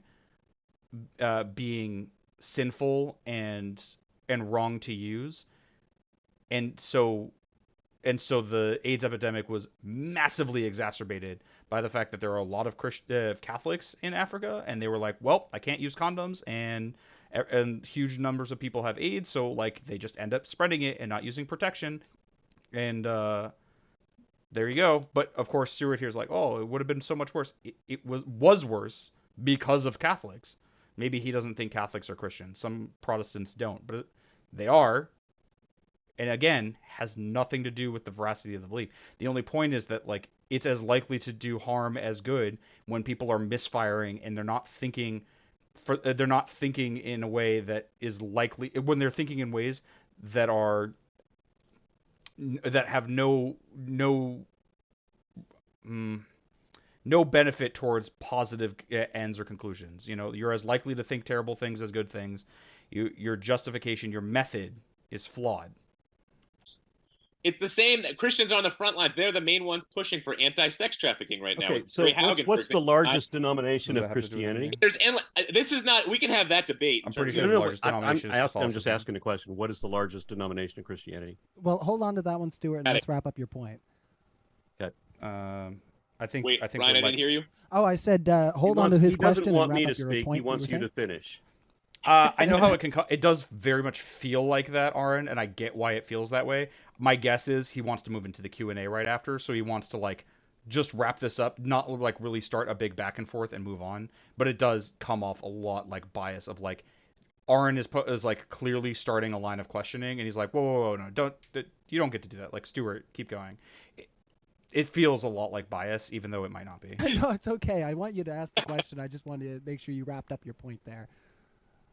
I can't remember my point, but I'll just finish a previous point. To the question. So God meets us through DMT and psilocybin and marijuana. God only exists in those forms. Here to this planet in human form to physically connect with us. God is now, statistically, I have friends who are on the mission field in Muslim territories who all say that thousands of Muslims are becoming Christians because they're having dreams where they're meeting Christ. God comes to us via... And I'm going to challenge you on that one, too. No, he's just preaching. No way you're like able to he's verify just that. saying things. Of inmates who are across the country and all the Christian rescue missions. So it's kind of weird for him to be like, inmates convert to Jesus. There's also like a stereotype of inmates converting to Islam, right? Doesn't make it true. It just means like there is a tendency.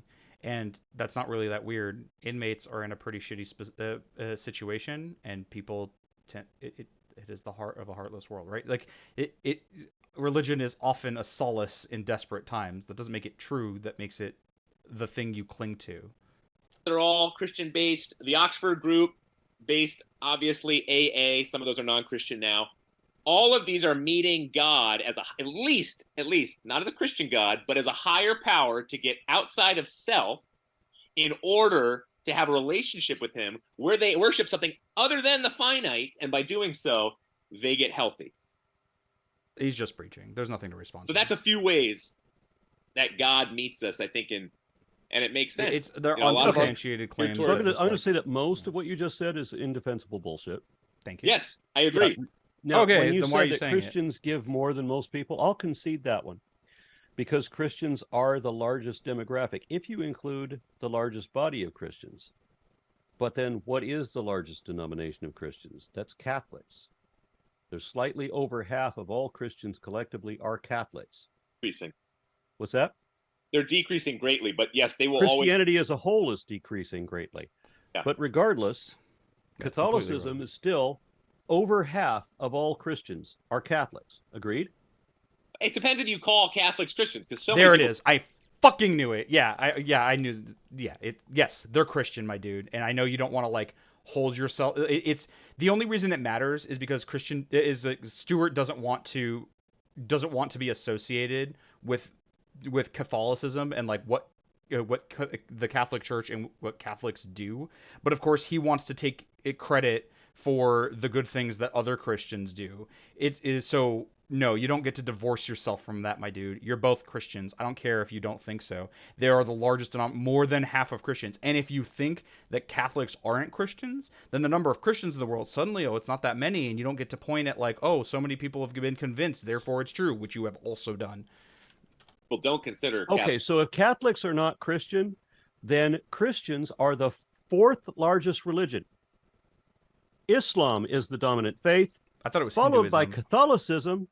On some charts, it may be followed by Hinduism. I thought Hinduism because Catholics and Hindus are very close to the second place position. Maybe I'm remembering. And then the fourth place would be Protestant Christianity. And by the way, he doesn't think all Protestants are Christians either. If you eliminate Catholics, well, then you're in a very minority position. If you maintain the largest denomination of Christianity being Catholics, let's not forget that Pope Benedict, who I prefer to call Darth Ratzinger. By the way, that was the Pope that flew for the German Air Force in World War II. That's why people call him the Nazi Pope. Went into Africa, arguing that the use of condoms the exact thing causes AIDS. Yep, massively exacerbated the problem.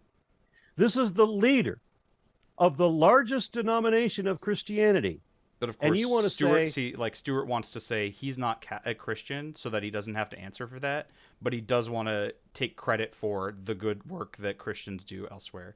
Like if you took out Catholics for how amount of money given to charity or whatever, are they still the most? Is that still the largest group? Probably not. But he wants to take credit for it. It's dishonest. It's like this inherent dishonesty of like who is and isn't depends entirely on whether the adherent wants to associate with them because it looks good for them. That if it wasn't for Christianity, the AIDS epidemic would have been widespread, right? Fuck! Because of Christianity, the AIDS epidemic was widespread across Africa. Because fucking Darth Ratzinger said that. Because what about all the marches right now by the atheists who are saying we are here, we are queer, and we're coming for your children? Well, I mean, they don't say that last part, but also notice the whataboutism. He can't answer that. Obviously, he has nothing, so he's going to try to change the subject and look, you're on board with, in Stuart's opinion, sexual immorality. Well, no, Aron's on board for people not being persecuted for their sexual preference or their gender identity or all these other things. And they don't say we're coming for your children. If there's ever an instance of that, it's usually out of context or someone like the one person who with 12 followers who says something like that. No, nobody's coming for your children. But of course, it's just whataboutism. It's just like, oh, but you are aligned with people who are sexually immoral. Who cares that you've just disproven my point? Shit going on here for these poor kids. We're coming for your children? Are you sure you didn't? By the way, I think he's going to say. Quote that off of Fox News? Okay, never mind. I thought what he was going to say was the actual Ratzinger of wait, we're coming for if you have a problem with people coming for your children, I think we got to talk about Christianity because the priests, hoo boy. But of course, he thinks they're not Christian, so. I'm just saying, I have marched in a gay pride march. I'm not gay, but representing an atheist group, I have marched in a gay pride. I don't remember anybody saying we're coming for your children, except for the Christians who come to my door asking me, how can we best target children? Yep. Christians are the ones who push for school prayer. And when they say school prayer, they don't mean you're allowed to pray in school. It means teachers can lead their children in Christian prayer. Because if a teacher led those students in Muslim prayer, there would be an uproar. Christians, religious people in general, are the people who are most often after children for indoctrination because that's the only time in your life where you are unthinking enough to really be brought in to believe. If you develop the ability to think rationally before then, if you're not indoctrinated into some religion before you're able to think for yourself, They know they have no chance. Well, who would you rather meet in a back alley, a Christian or an atheist? An atheist. Atheist, absolutely. Well, if it was you, because yeah. we know that the men in dresses molesting children are not the trans people. Hey, teachers are doing that more than priests are. Incorrect. And I'm not a... Do we have statistics for that, really? I mean, how many? And by the way, like, the home is where children are most likely to be predated upon. And by the way, this is why sex education at a young age, just for stuff like, hey, don't let someone touch you here, is really useful for preventing child sexual abuse. And who's most opposed to that? Christians. Religious leaders, do we have to find out we're actually not just doing it themselves, but we're covering up for other pedophiles as well? How many times do we have to have some... Oh, and by the way, it's Christians who are the ones who push for child marriage to be legalized.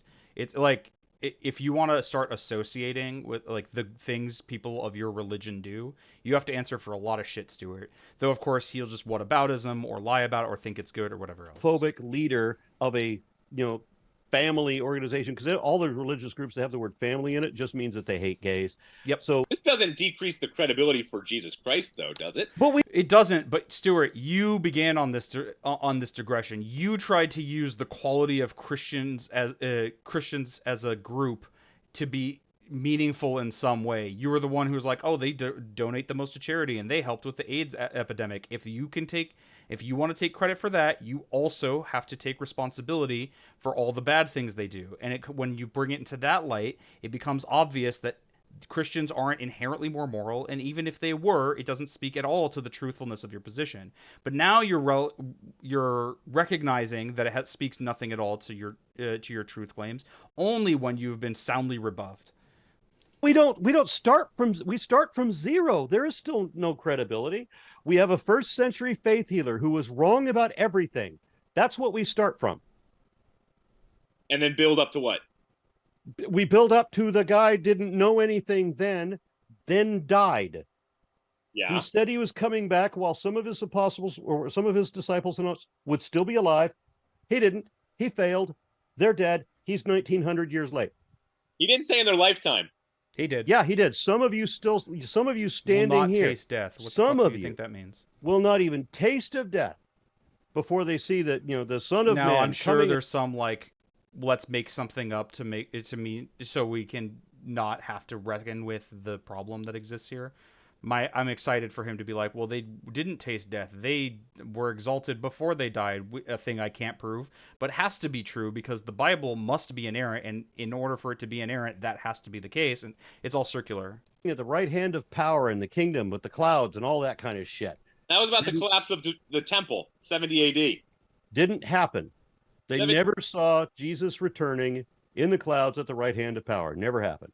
What was promised did not occur.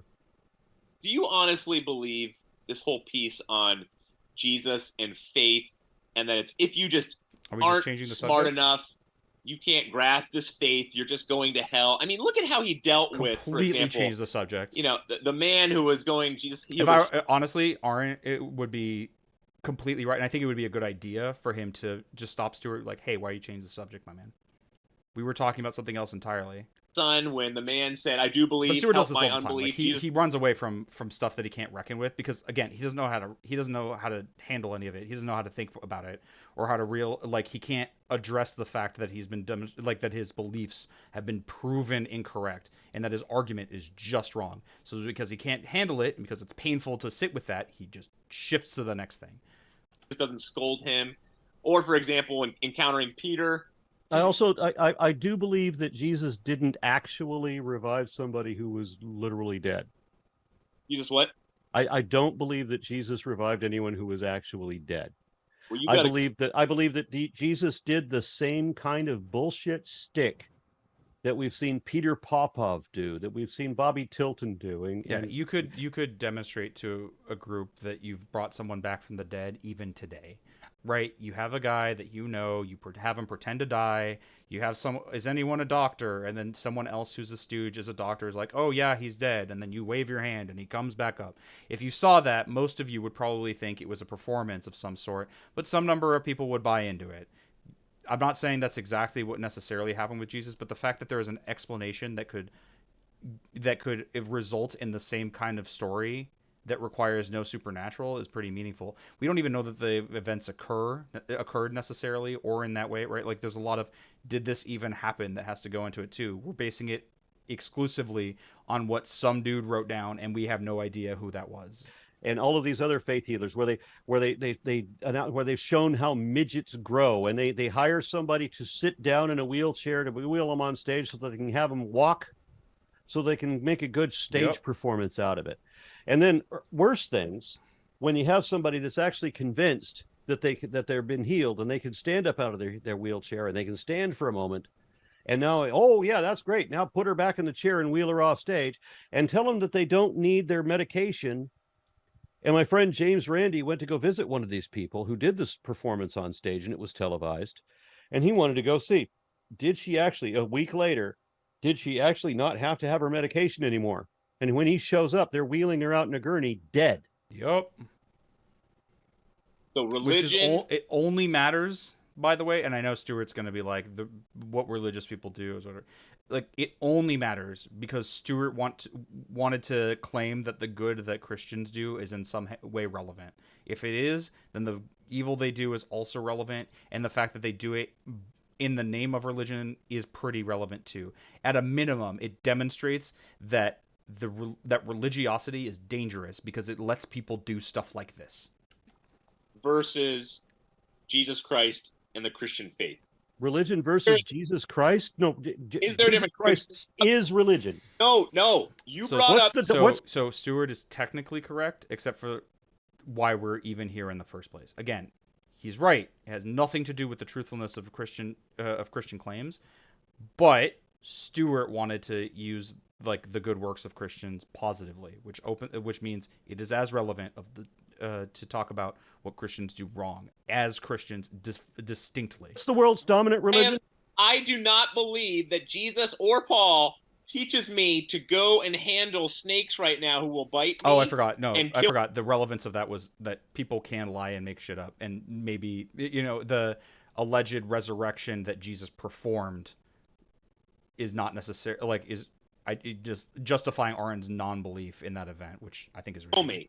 Do you think it's because I am just deflecting from certain passages in the Bible and I'm not actually reading in context or translating? You are ignoring certain passages that do clearly say that, yes. Very obviously, honestly don't believe that. I mean, Stuart, you very obviously engage in massive amounts of cognitive dissonance, like a type of cope. Like, you have several times in just this conversation had brought to your face the problems that exist in the Bible, and you run away from it every time. Refuse to reckon with it.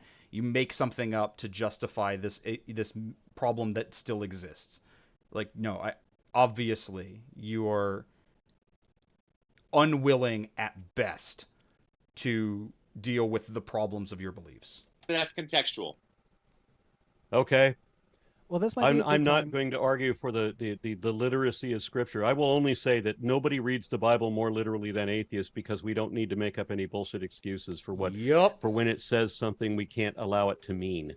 I wish I was an atheist, because that'd be so. By the way, he just put in very short terms exactly what I was saying. That so many of the responses to these problems from Christians are to make something up that makes it not a problem. And as Aron was saying, you're just making things up. You're just inventing things, but we don't have to do that because we don't need to reconcile it with the impossible belief that it is inerrant. How many times have I brought up when people say, well, the Bible says this, and I say, no, it doesn't say that. And they say, yes, it does. I'm like, show me. Well, I can't show you. Well, That's the way it always is, isn't it? But if I say that the Bible says something, I can bloody well show you right exactly where it says that. And when they say, well, it doesn't say that, then I show them. And they say, well, that's not what it says, that's not what it means. Yep. And that's, Stuart has done I love that you do that, because they oftentimes go to their little priest, and their little priest says, don't ask those questions, just listen to me. Stuart, and when that occurs, then it's not their faith at all. And when that occurs, it's a total abuse of power. Yeah, the only problem, Stuart, that you have with that process is that you think instead of going to the priest, they should make up a reason themselves why it's not a problem. Because that has happened to you multiple times in this conversation, and you simply don't address it. You just move on, ignore it, refuse to acknowledge the fact that you've been shown to be incorrect about the inerrancy of the Bible repeatedly. I agree, because that exactly happens.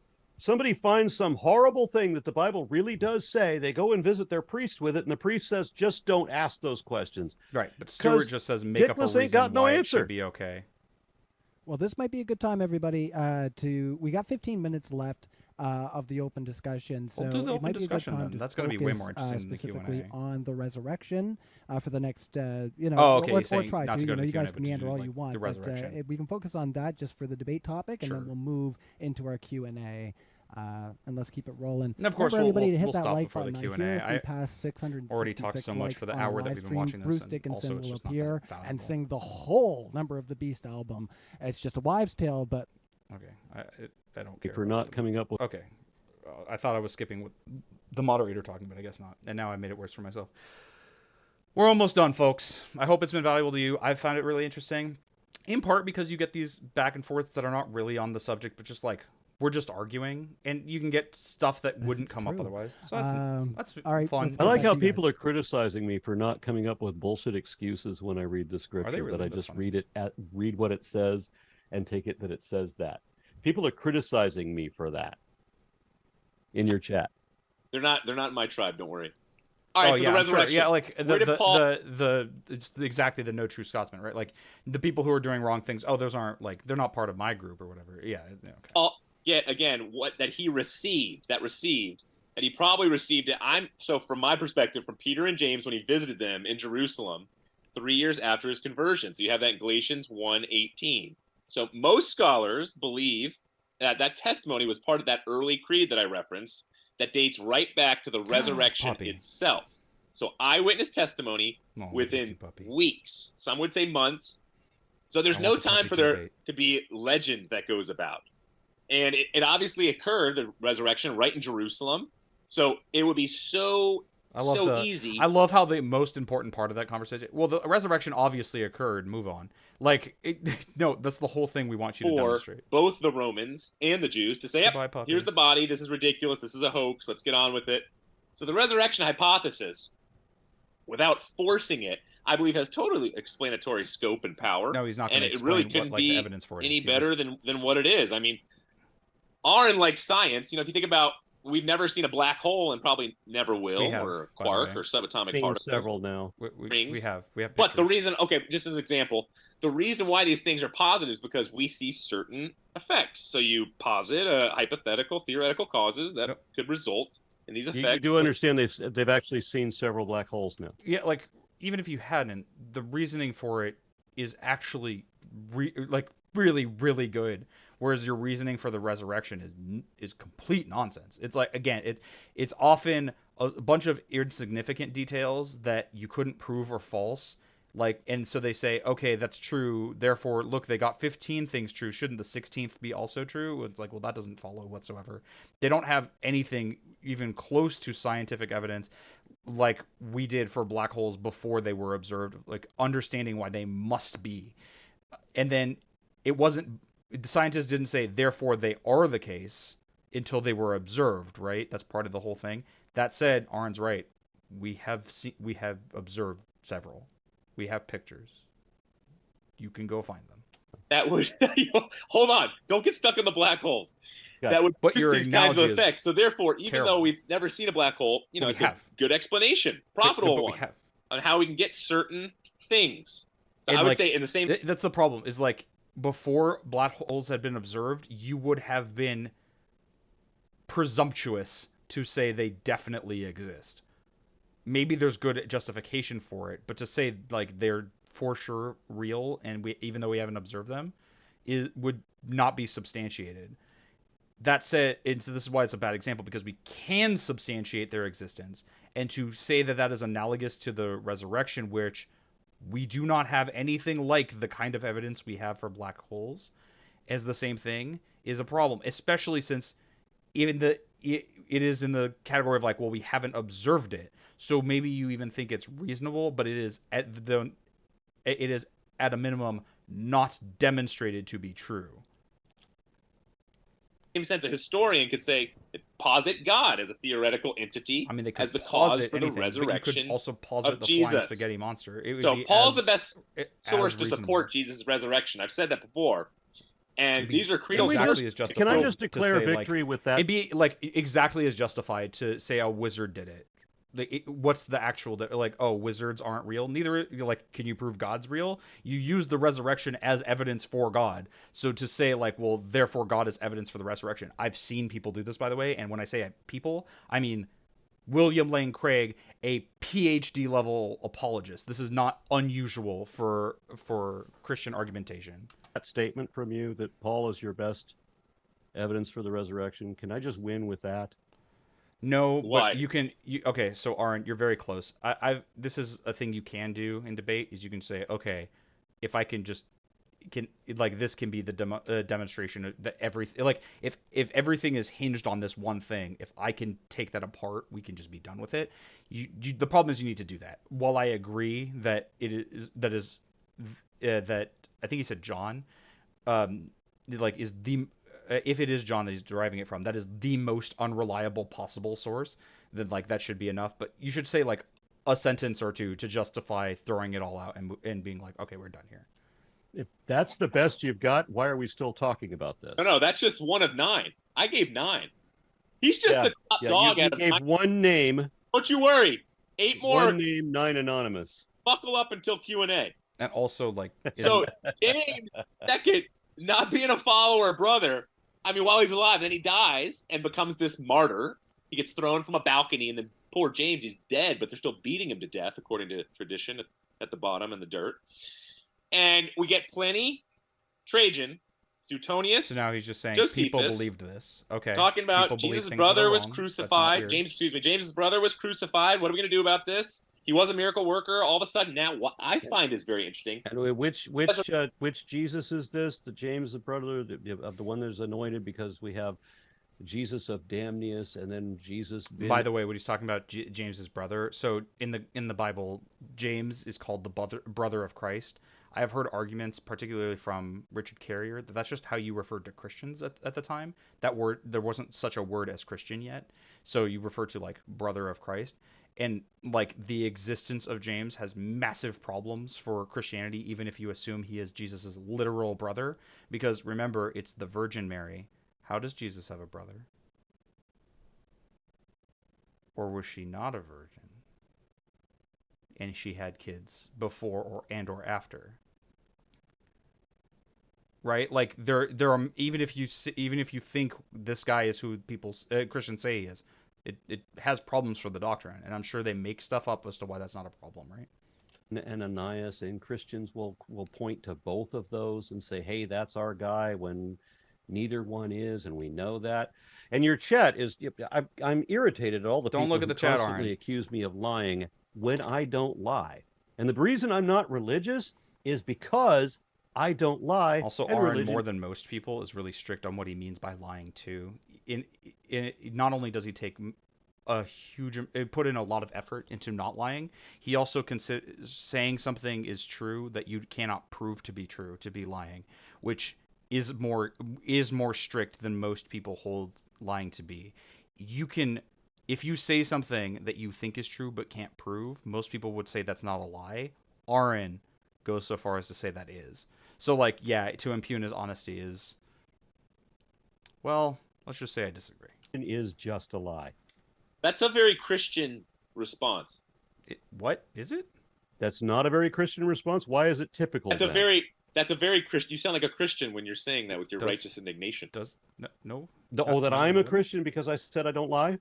Yeah. What? Because I can prove that what I said is justified? That's not. Yeah.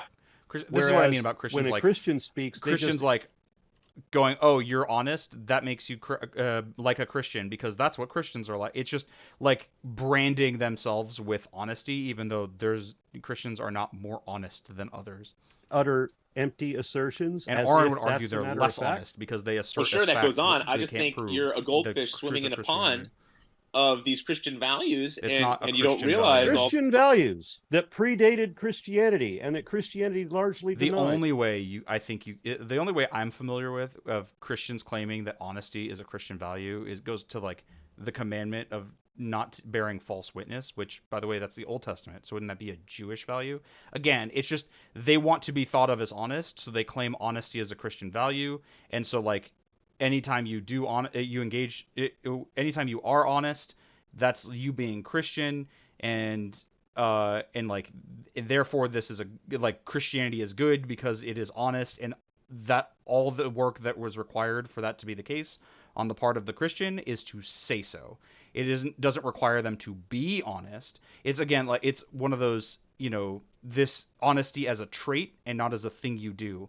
You don't behave honestly. I mean, Stuart, you began your opening by lying about what atheism is and what atheists believe. So no, there's nothing about being a Christian that makes you honest. There's no inherent association. You are not an honest person. But you take it as a trait you have, so the things you say are honest and true, and if, in as much as someone disagrees with you, they're being dishonest because, that's a trait you have that apparently they don't.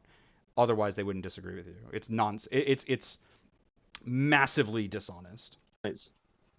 No, the legal system was fully formed based off of the laws that were of the Vikings. Root system of the Judeo-Christian value. Incorrect, but not of that is so. So if you want it, that's again, it's another lie, Stuart. So cool. I love your Christian honesty, but no, I'm pretty sure he's talking about like American law is not based on Judeo-Christian values. There is no law against adultery. That's right there in the 10. The only things that, like, the extrapolation that happens is, well, Christianity, like a huge number of other religions, including Judaism, from which it was derived, says, like, stealing and murder is bad, which, by the way, goes back well before even Judaism, but sure. And our legal system also says that stealing and murder is bad. Therefore, it's derived from that. Don't pay attention at all to the fact that almost nothing else comes from that. And remember, like, Christian ethics are whatever the Christian says their ethics are. It's as nebulous as the individual. Stuart will say, like, he was talking about, like, sexual immorality earlier. That's not, like, only some, I guess, like, the Old Testament doesn't like homosexuality, but like, I'm sure he's opposed to all LGBTQ stuff, and I'm sure there's no conversation of transness in the Bible. It's whatever he believes is Christian values, and so if it's fucking stupid. Values, not American laws.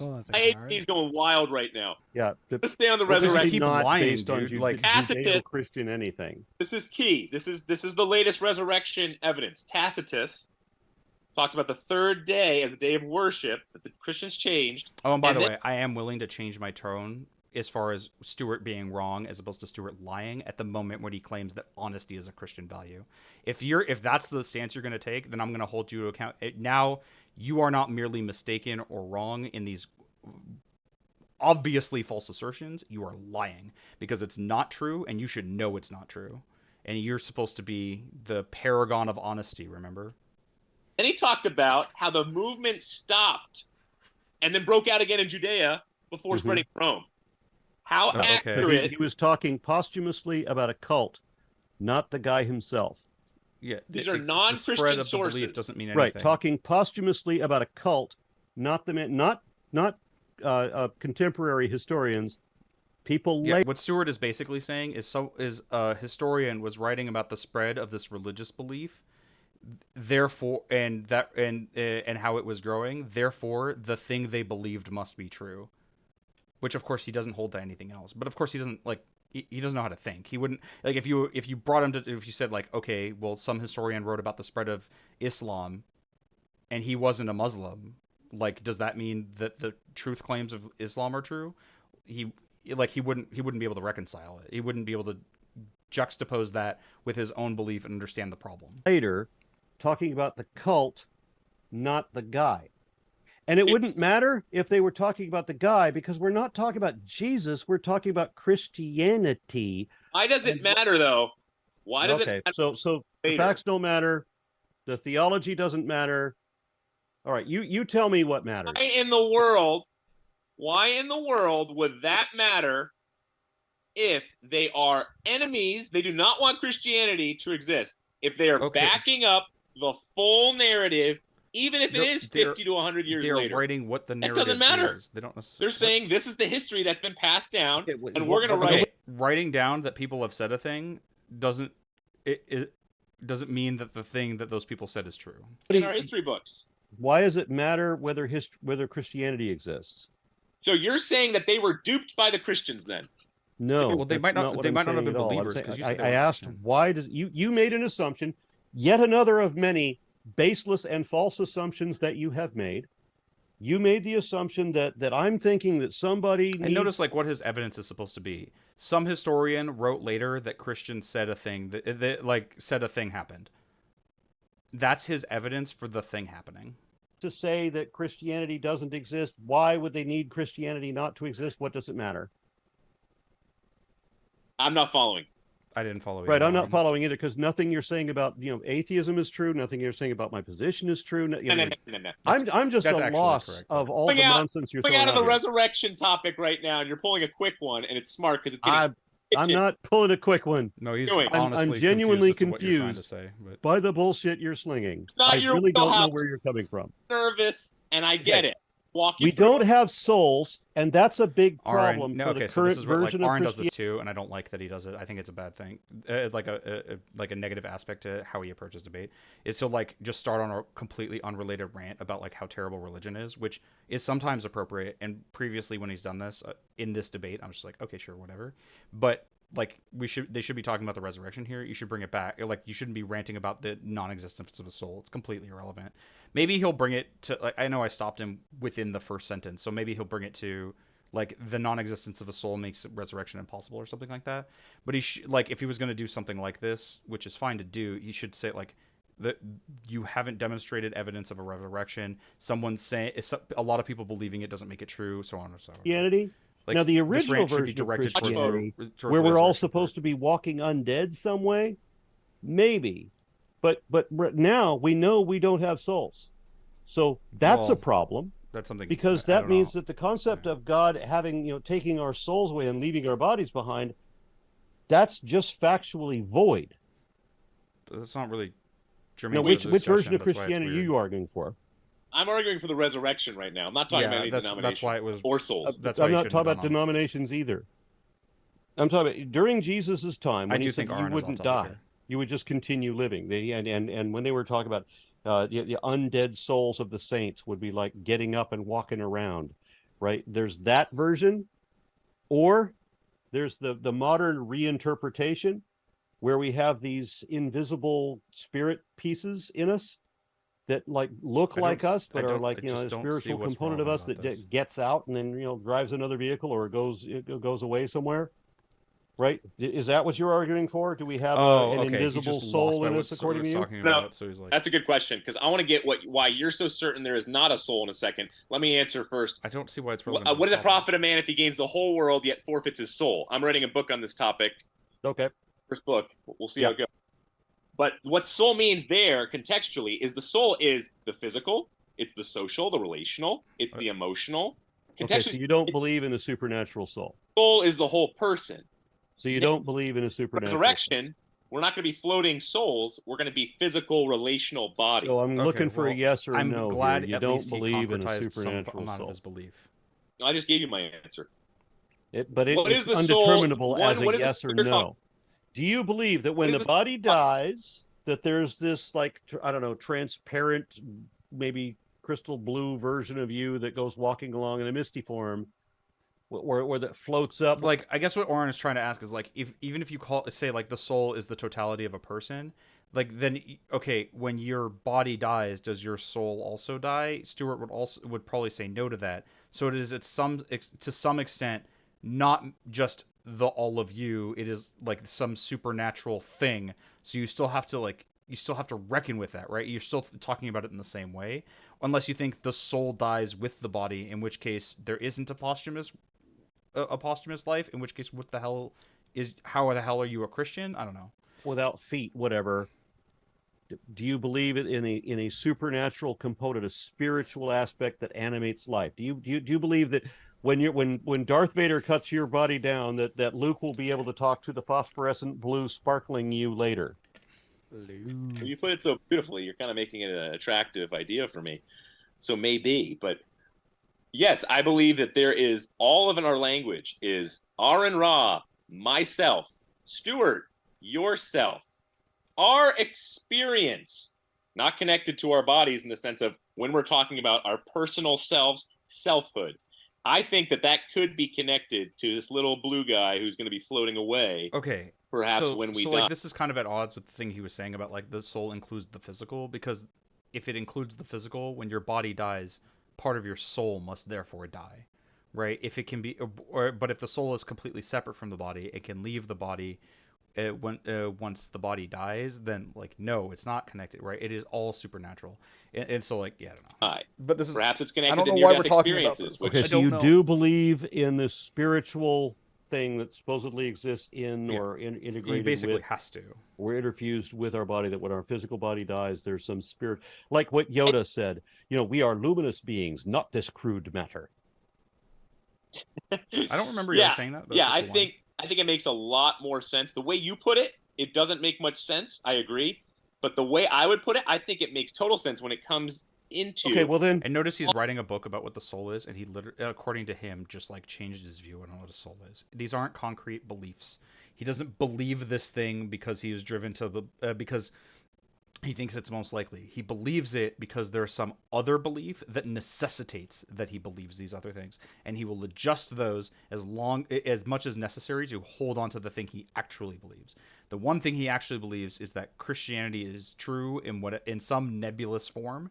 He's unwilling to argue what the reasons are for that belief, probably because there aren't reasons, right? He just believes it.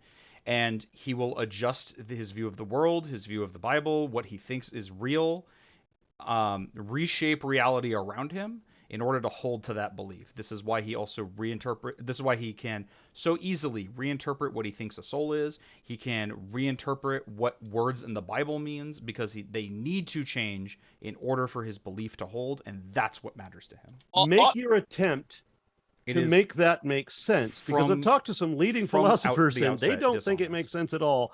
What can Stuart say? Well, you got to talk to J.P. Moreland then. What? He's the best to know what you Stuart said? Can't say anything. No, but Stuart's about to say it. Stuart just gave 2 answers, and he started in on a third, but then got rudely interrupted, and his train of thought is slacking right now. But coming back, I think everything, my third point would be the selfhood, personhood, this innate drive, metaphysical drive that came out of the Bible. Even the Harry Potter fans would say this. What? Even, sweet J.K. Rowling, who says she's a Christian, says that the metaphysical piece of equality for all. Do Christians think that Harry Potter is like atheistic, like propaganda or something? Like, why would he say even the Harry Potter reader, like Harry Potter fans are Harry Potter fans atheists? In my experience, there's not been a particular sway towards that. And he's like, even J.K. Rowling's a Christian. Okay, a person is a Christian? What does that have to do with anything? Soul outside of the body is something that we all believe truly in, whether we are going to be honest about it or not. You're not just neurochemical. So if I disagree with you, I'm dishonest. Is that the poisoning of the well that we're doing right he now? would say that, but for kind of the alternative is just your neurochemicals and neurons. Right? You're a moist. But if I disagree with you, then I'm being dishonest. Is that the picture you're painting now? You're a moist robot, and you're only getting moister right now. So that is the poison that you're putting into the well? Notice he doesn't want to answer the question. That if I disagree with you, because of course I do, and you knew that before you said it, but it's not because I'm dishonest. It's because Christianity is dishonest and asserts baseless speculation as if it was a matter of fact, which is fundamentally a lie. Aaron does that sometimes, but like what he's trying to ask is like, you implied that if someone disagrees with you, they're being dishonest. Is that what you're saying of me? Concretize it. Make it. Don't let you like. I don't want to. He doesn't want to let Stuart take advantage of mere implication. Say it out loud if that's what you're going to say, because we can talk about that if that's what you want. If you want to make that accusation, we can go. But obviously he doesn't want to do that, but he has at least once, now I guess twice, kind of implied that like if you are a Christian, you're honest, and if you're not, you're dishonest. I think we're getting into more of the experiential right now. I think scientifically, when you brought up to me once, or was it your buddy? Now he's just not answering the question. T-Jump. Your buddy T-Jump, when we had this debate on the soul, and his hope and a prayer, and he's not here. I like the guy. There's nothing bad against him. His hope and a prayer was, hey, yeah, you can look at, if a person dies, you can look at his memories, and actually people can write out his memories. And he was trying to make a case for the brain, and I think that fails every single time. Because I think there's something immaterial that we cannot nail down scientifically. Yeah, because what he means by a soul is something you can never prove. Like, anytime you try to talk about what a soul is, if there's any way if there's any way to check that, they'll move from it. He believes in a soul, so there's nothing you can do to disprove it. So if you try to do something, well, obviously you don't know what a soul is, and he'll change what he means by a soul on the fly. He's already done this in this conversation within the last 5 minutes. So that's not crazy to think that he'd do again. It's just it's a shifting target, so you'll never hit it. And when you look at it, it explains our experience, and you can go to near-death experiences, for example. What do you mean by a soul? There's something outside of Aron's physical body and simply his neurochemicals that is attached to love, consciousness, meaning, and purpose, that is connected to a soul. Now, if you want me to give the soul a physical description, never prove. No, so the soul is outside of my body now, is it? No, those things are attached to and give evidence to something in your experience that's you, that's not just your body. So I'd like you to know, and you got to be able to get on board with that. Making this up, right? Like, I think it's not that he could derive every. It's just like, well, I don't think it's possible for us to have, I guess, emotions or logic without God. So there must be a difference between what we can observe about people from a scientific perspective and what they're actually like in a religious sense. So that thing we'll call a soul, and what that is, I will be ever so nebulous, as you could never disprove it, because I'll never tell you what it is in a way that is provable. But it must exist, and I'll just assert things about it and conclusions from it, even though he's just making it up. He's literally just fabricating what he thinks. Oh, well, it's responsible for this and that, and I don't have reasons. It's just there. It's all made up. I think that's pretty logical. I think the way you put it, yeah, you're right. Doggy. It is illogical in the sense of this blue avatar. Oh, we have a cute doggy. We actually only have one more minute. So everybody, we've been listening to Stuart's definition of the soul, Aron's refutation of the soul, and now we're looking at a cute puppy. About resurrection. So I wish. Let's continue. I wish that I there's one thing that you have as an advantage to me, that religious people, regardless of religion, have as this advantage, and that's that you can just say whatever the fuck you want to say. You can just make it as up if it's true on the fly. I don't have that ability. I call that lying. If I can't show the truth of it. Sometimes this is something I think that it's kind of funny. Aron is really good at, and therefore makes it kind of weak. Because we've been following along and listening intently and extrapolating with the benefit of understanding debate and argumentation, it is not confusing whatsoever what Aron is talking about just making it up. But the people who are watching might not have followed that well. I think Aron did, and that's why he's right to say this. But I think might be assuming more than people necessarily recognize. Stuart probably doesn't understand why he's saying that. He probably doesn't think that he's just making it up. And so this is a kind of a danger of I understand how to listen to an argument, however well. I'll assume other people can as well, but they don't always. And I don't mean to demean the audience. It's just people have different levels of skill with this, especially when it comes to critical thinking. I find in the US, at least, for the most part, people are basically self-taught, and it goes wrong a lot, myself included. And so I'm not confident people have followed as well as they would need to for him to just be able to say religious people will just make it up in like I can't do that. Maybe he'll explain, but he usually doesn't when he starts on something like this. It's not he's not wrong. It's just more explanation might be necessary to get people following along with you. And I say it's true. That's a lie. And yet, yeah, okay. So he didn't. Never do I see an Aron Ra say yes to Stuart on is atheism rational. Yeah. But maybe you will say yes. Well, yeah, not believing impossible nonsense for no good reason is definitely rational. Yes. Yeah, sure. No. There's a worldview that you have. No, so that's the thing, Stuart. He's not willing. So this is something that happens a lot. It's really annoying. Like, oh, it's wild how when I ask this question, you never answer in this way. It's like, yeah, maybe there's something to that. Or it's like, maybe if this is the consistent response you're getting, maybe there's something about what you're doing that's eliciting that response. Your view of what atheism means is dishonest as all hell. It is lies compounded on lies compounded on lies. So he's never going to acknowledge. He's never going to say that yes, he agrees with the way you've the way you've misrepresented his position. And so when you're like, oh, he never says it's rational because he doesn't, because you are misrepresenting him, because you're strawmanning him, and then are flabbergasted that he never agrees that the straw man is reasonable. Yeah, sure. And that's being rationalism. That is literally, that's the definition of my worldview. Period. I would love to deconstruct that one. Yeah, well, that's another debate. Unfortunately, they sold you the wrong one. You came for the wrong one, and you didn't come prepared for that one. No, you were slamming the door before I can give anything. No, you had an opening. You thought you were arguing whether Christianity was rational, and the arguments that you made, the disjointed, drunken stupor arguments that you made, I'm not drinking. To do with rationalism. I'm not drunken stupor was probably not like you probably don't need to get that aggressive, but like but Aron's right in what he's trying to say, which is Stuart answered a question that wasn't asked in his opening, but also so he gave no evidence for the question that was asked, but his arguments for the question he was answering were also bad.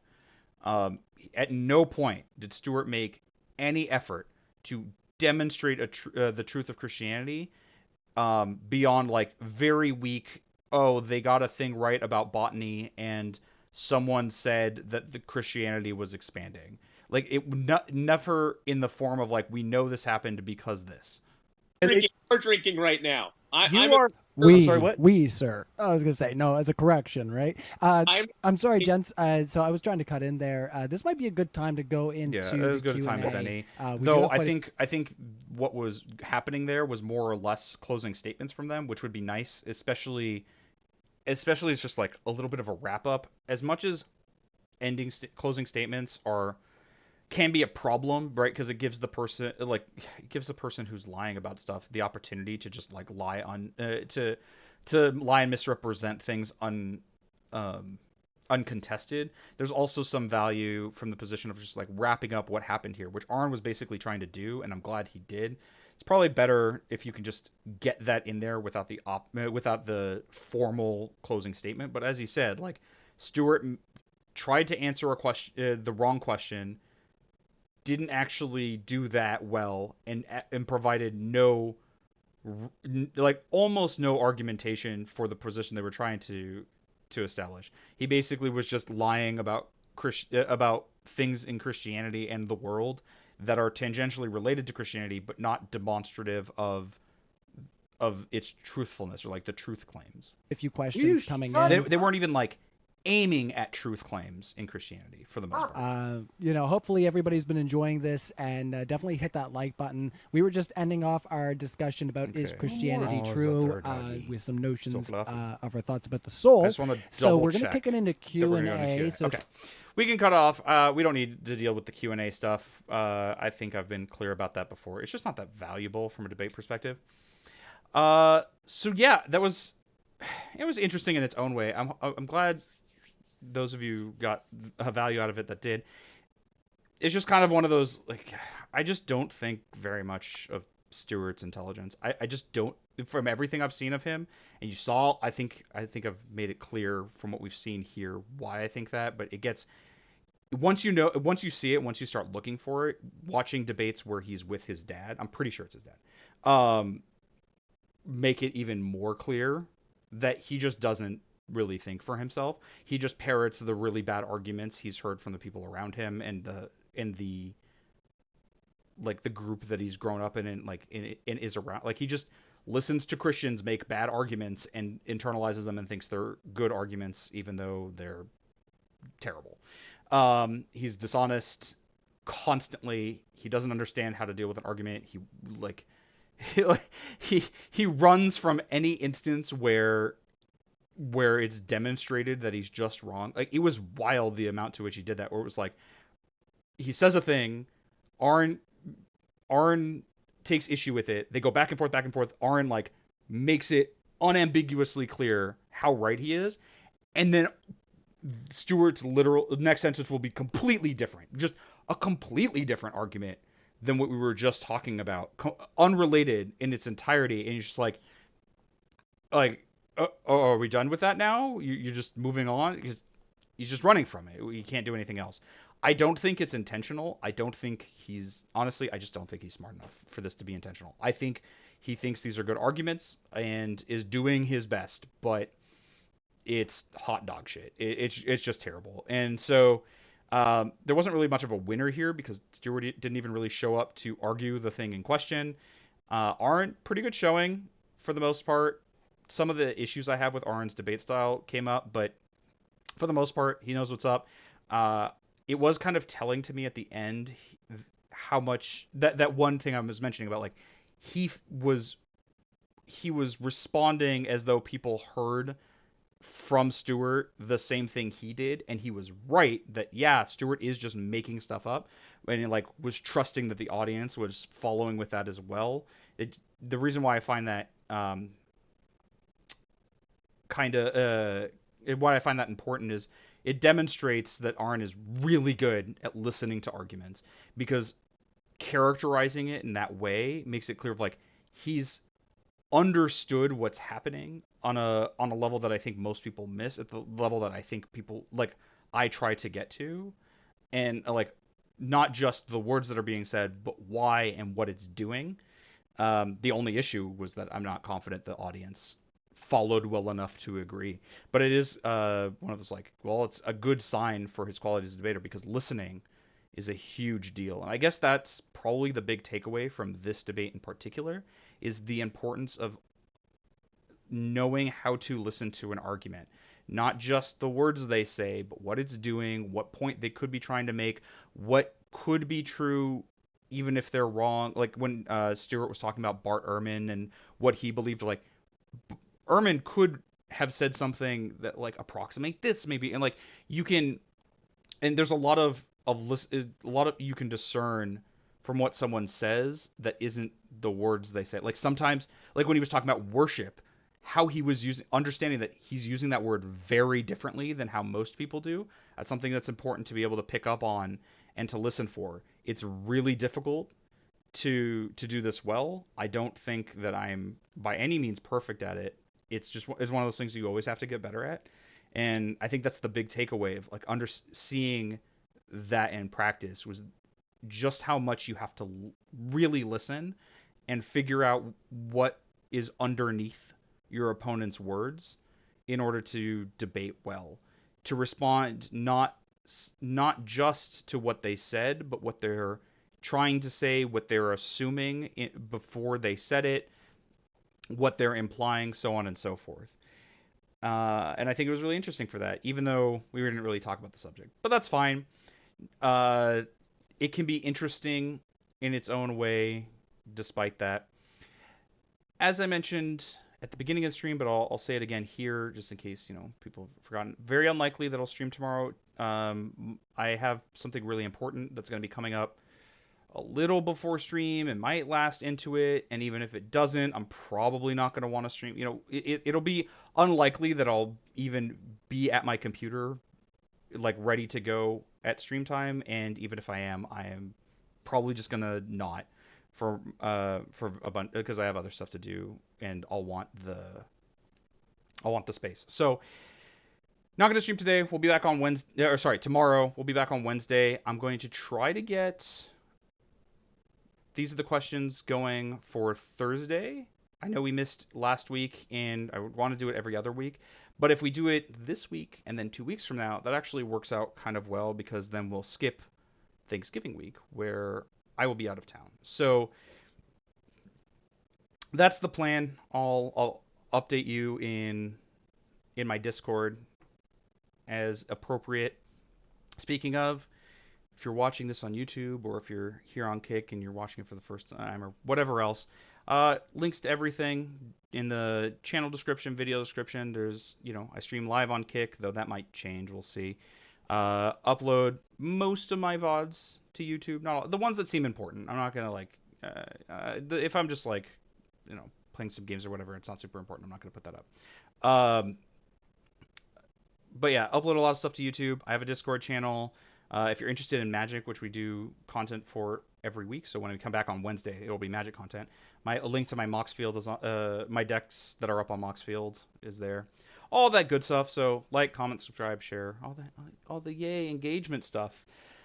But I hope you have a great rest of your day. Thank you all so much for watching, and I will catch you next time. Bye.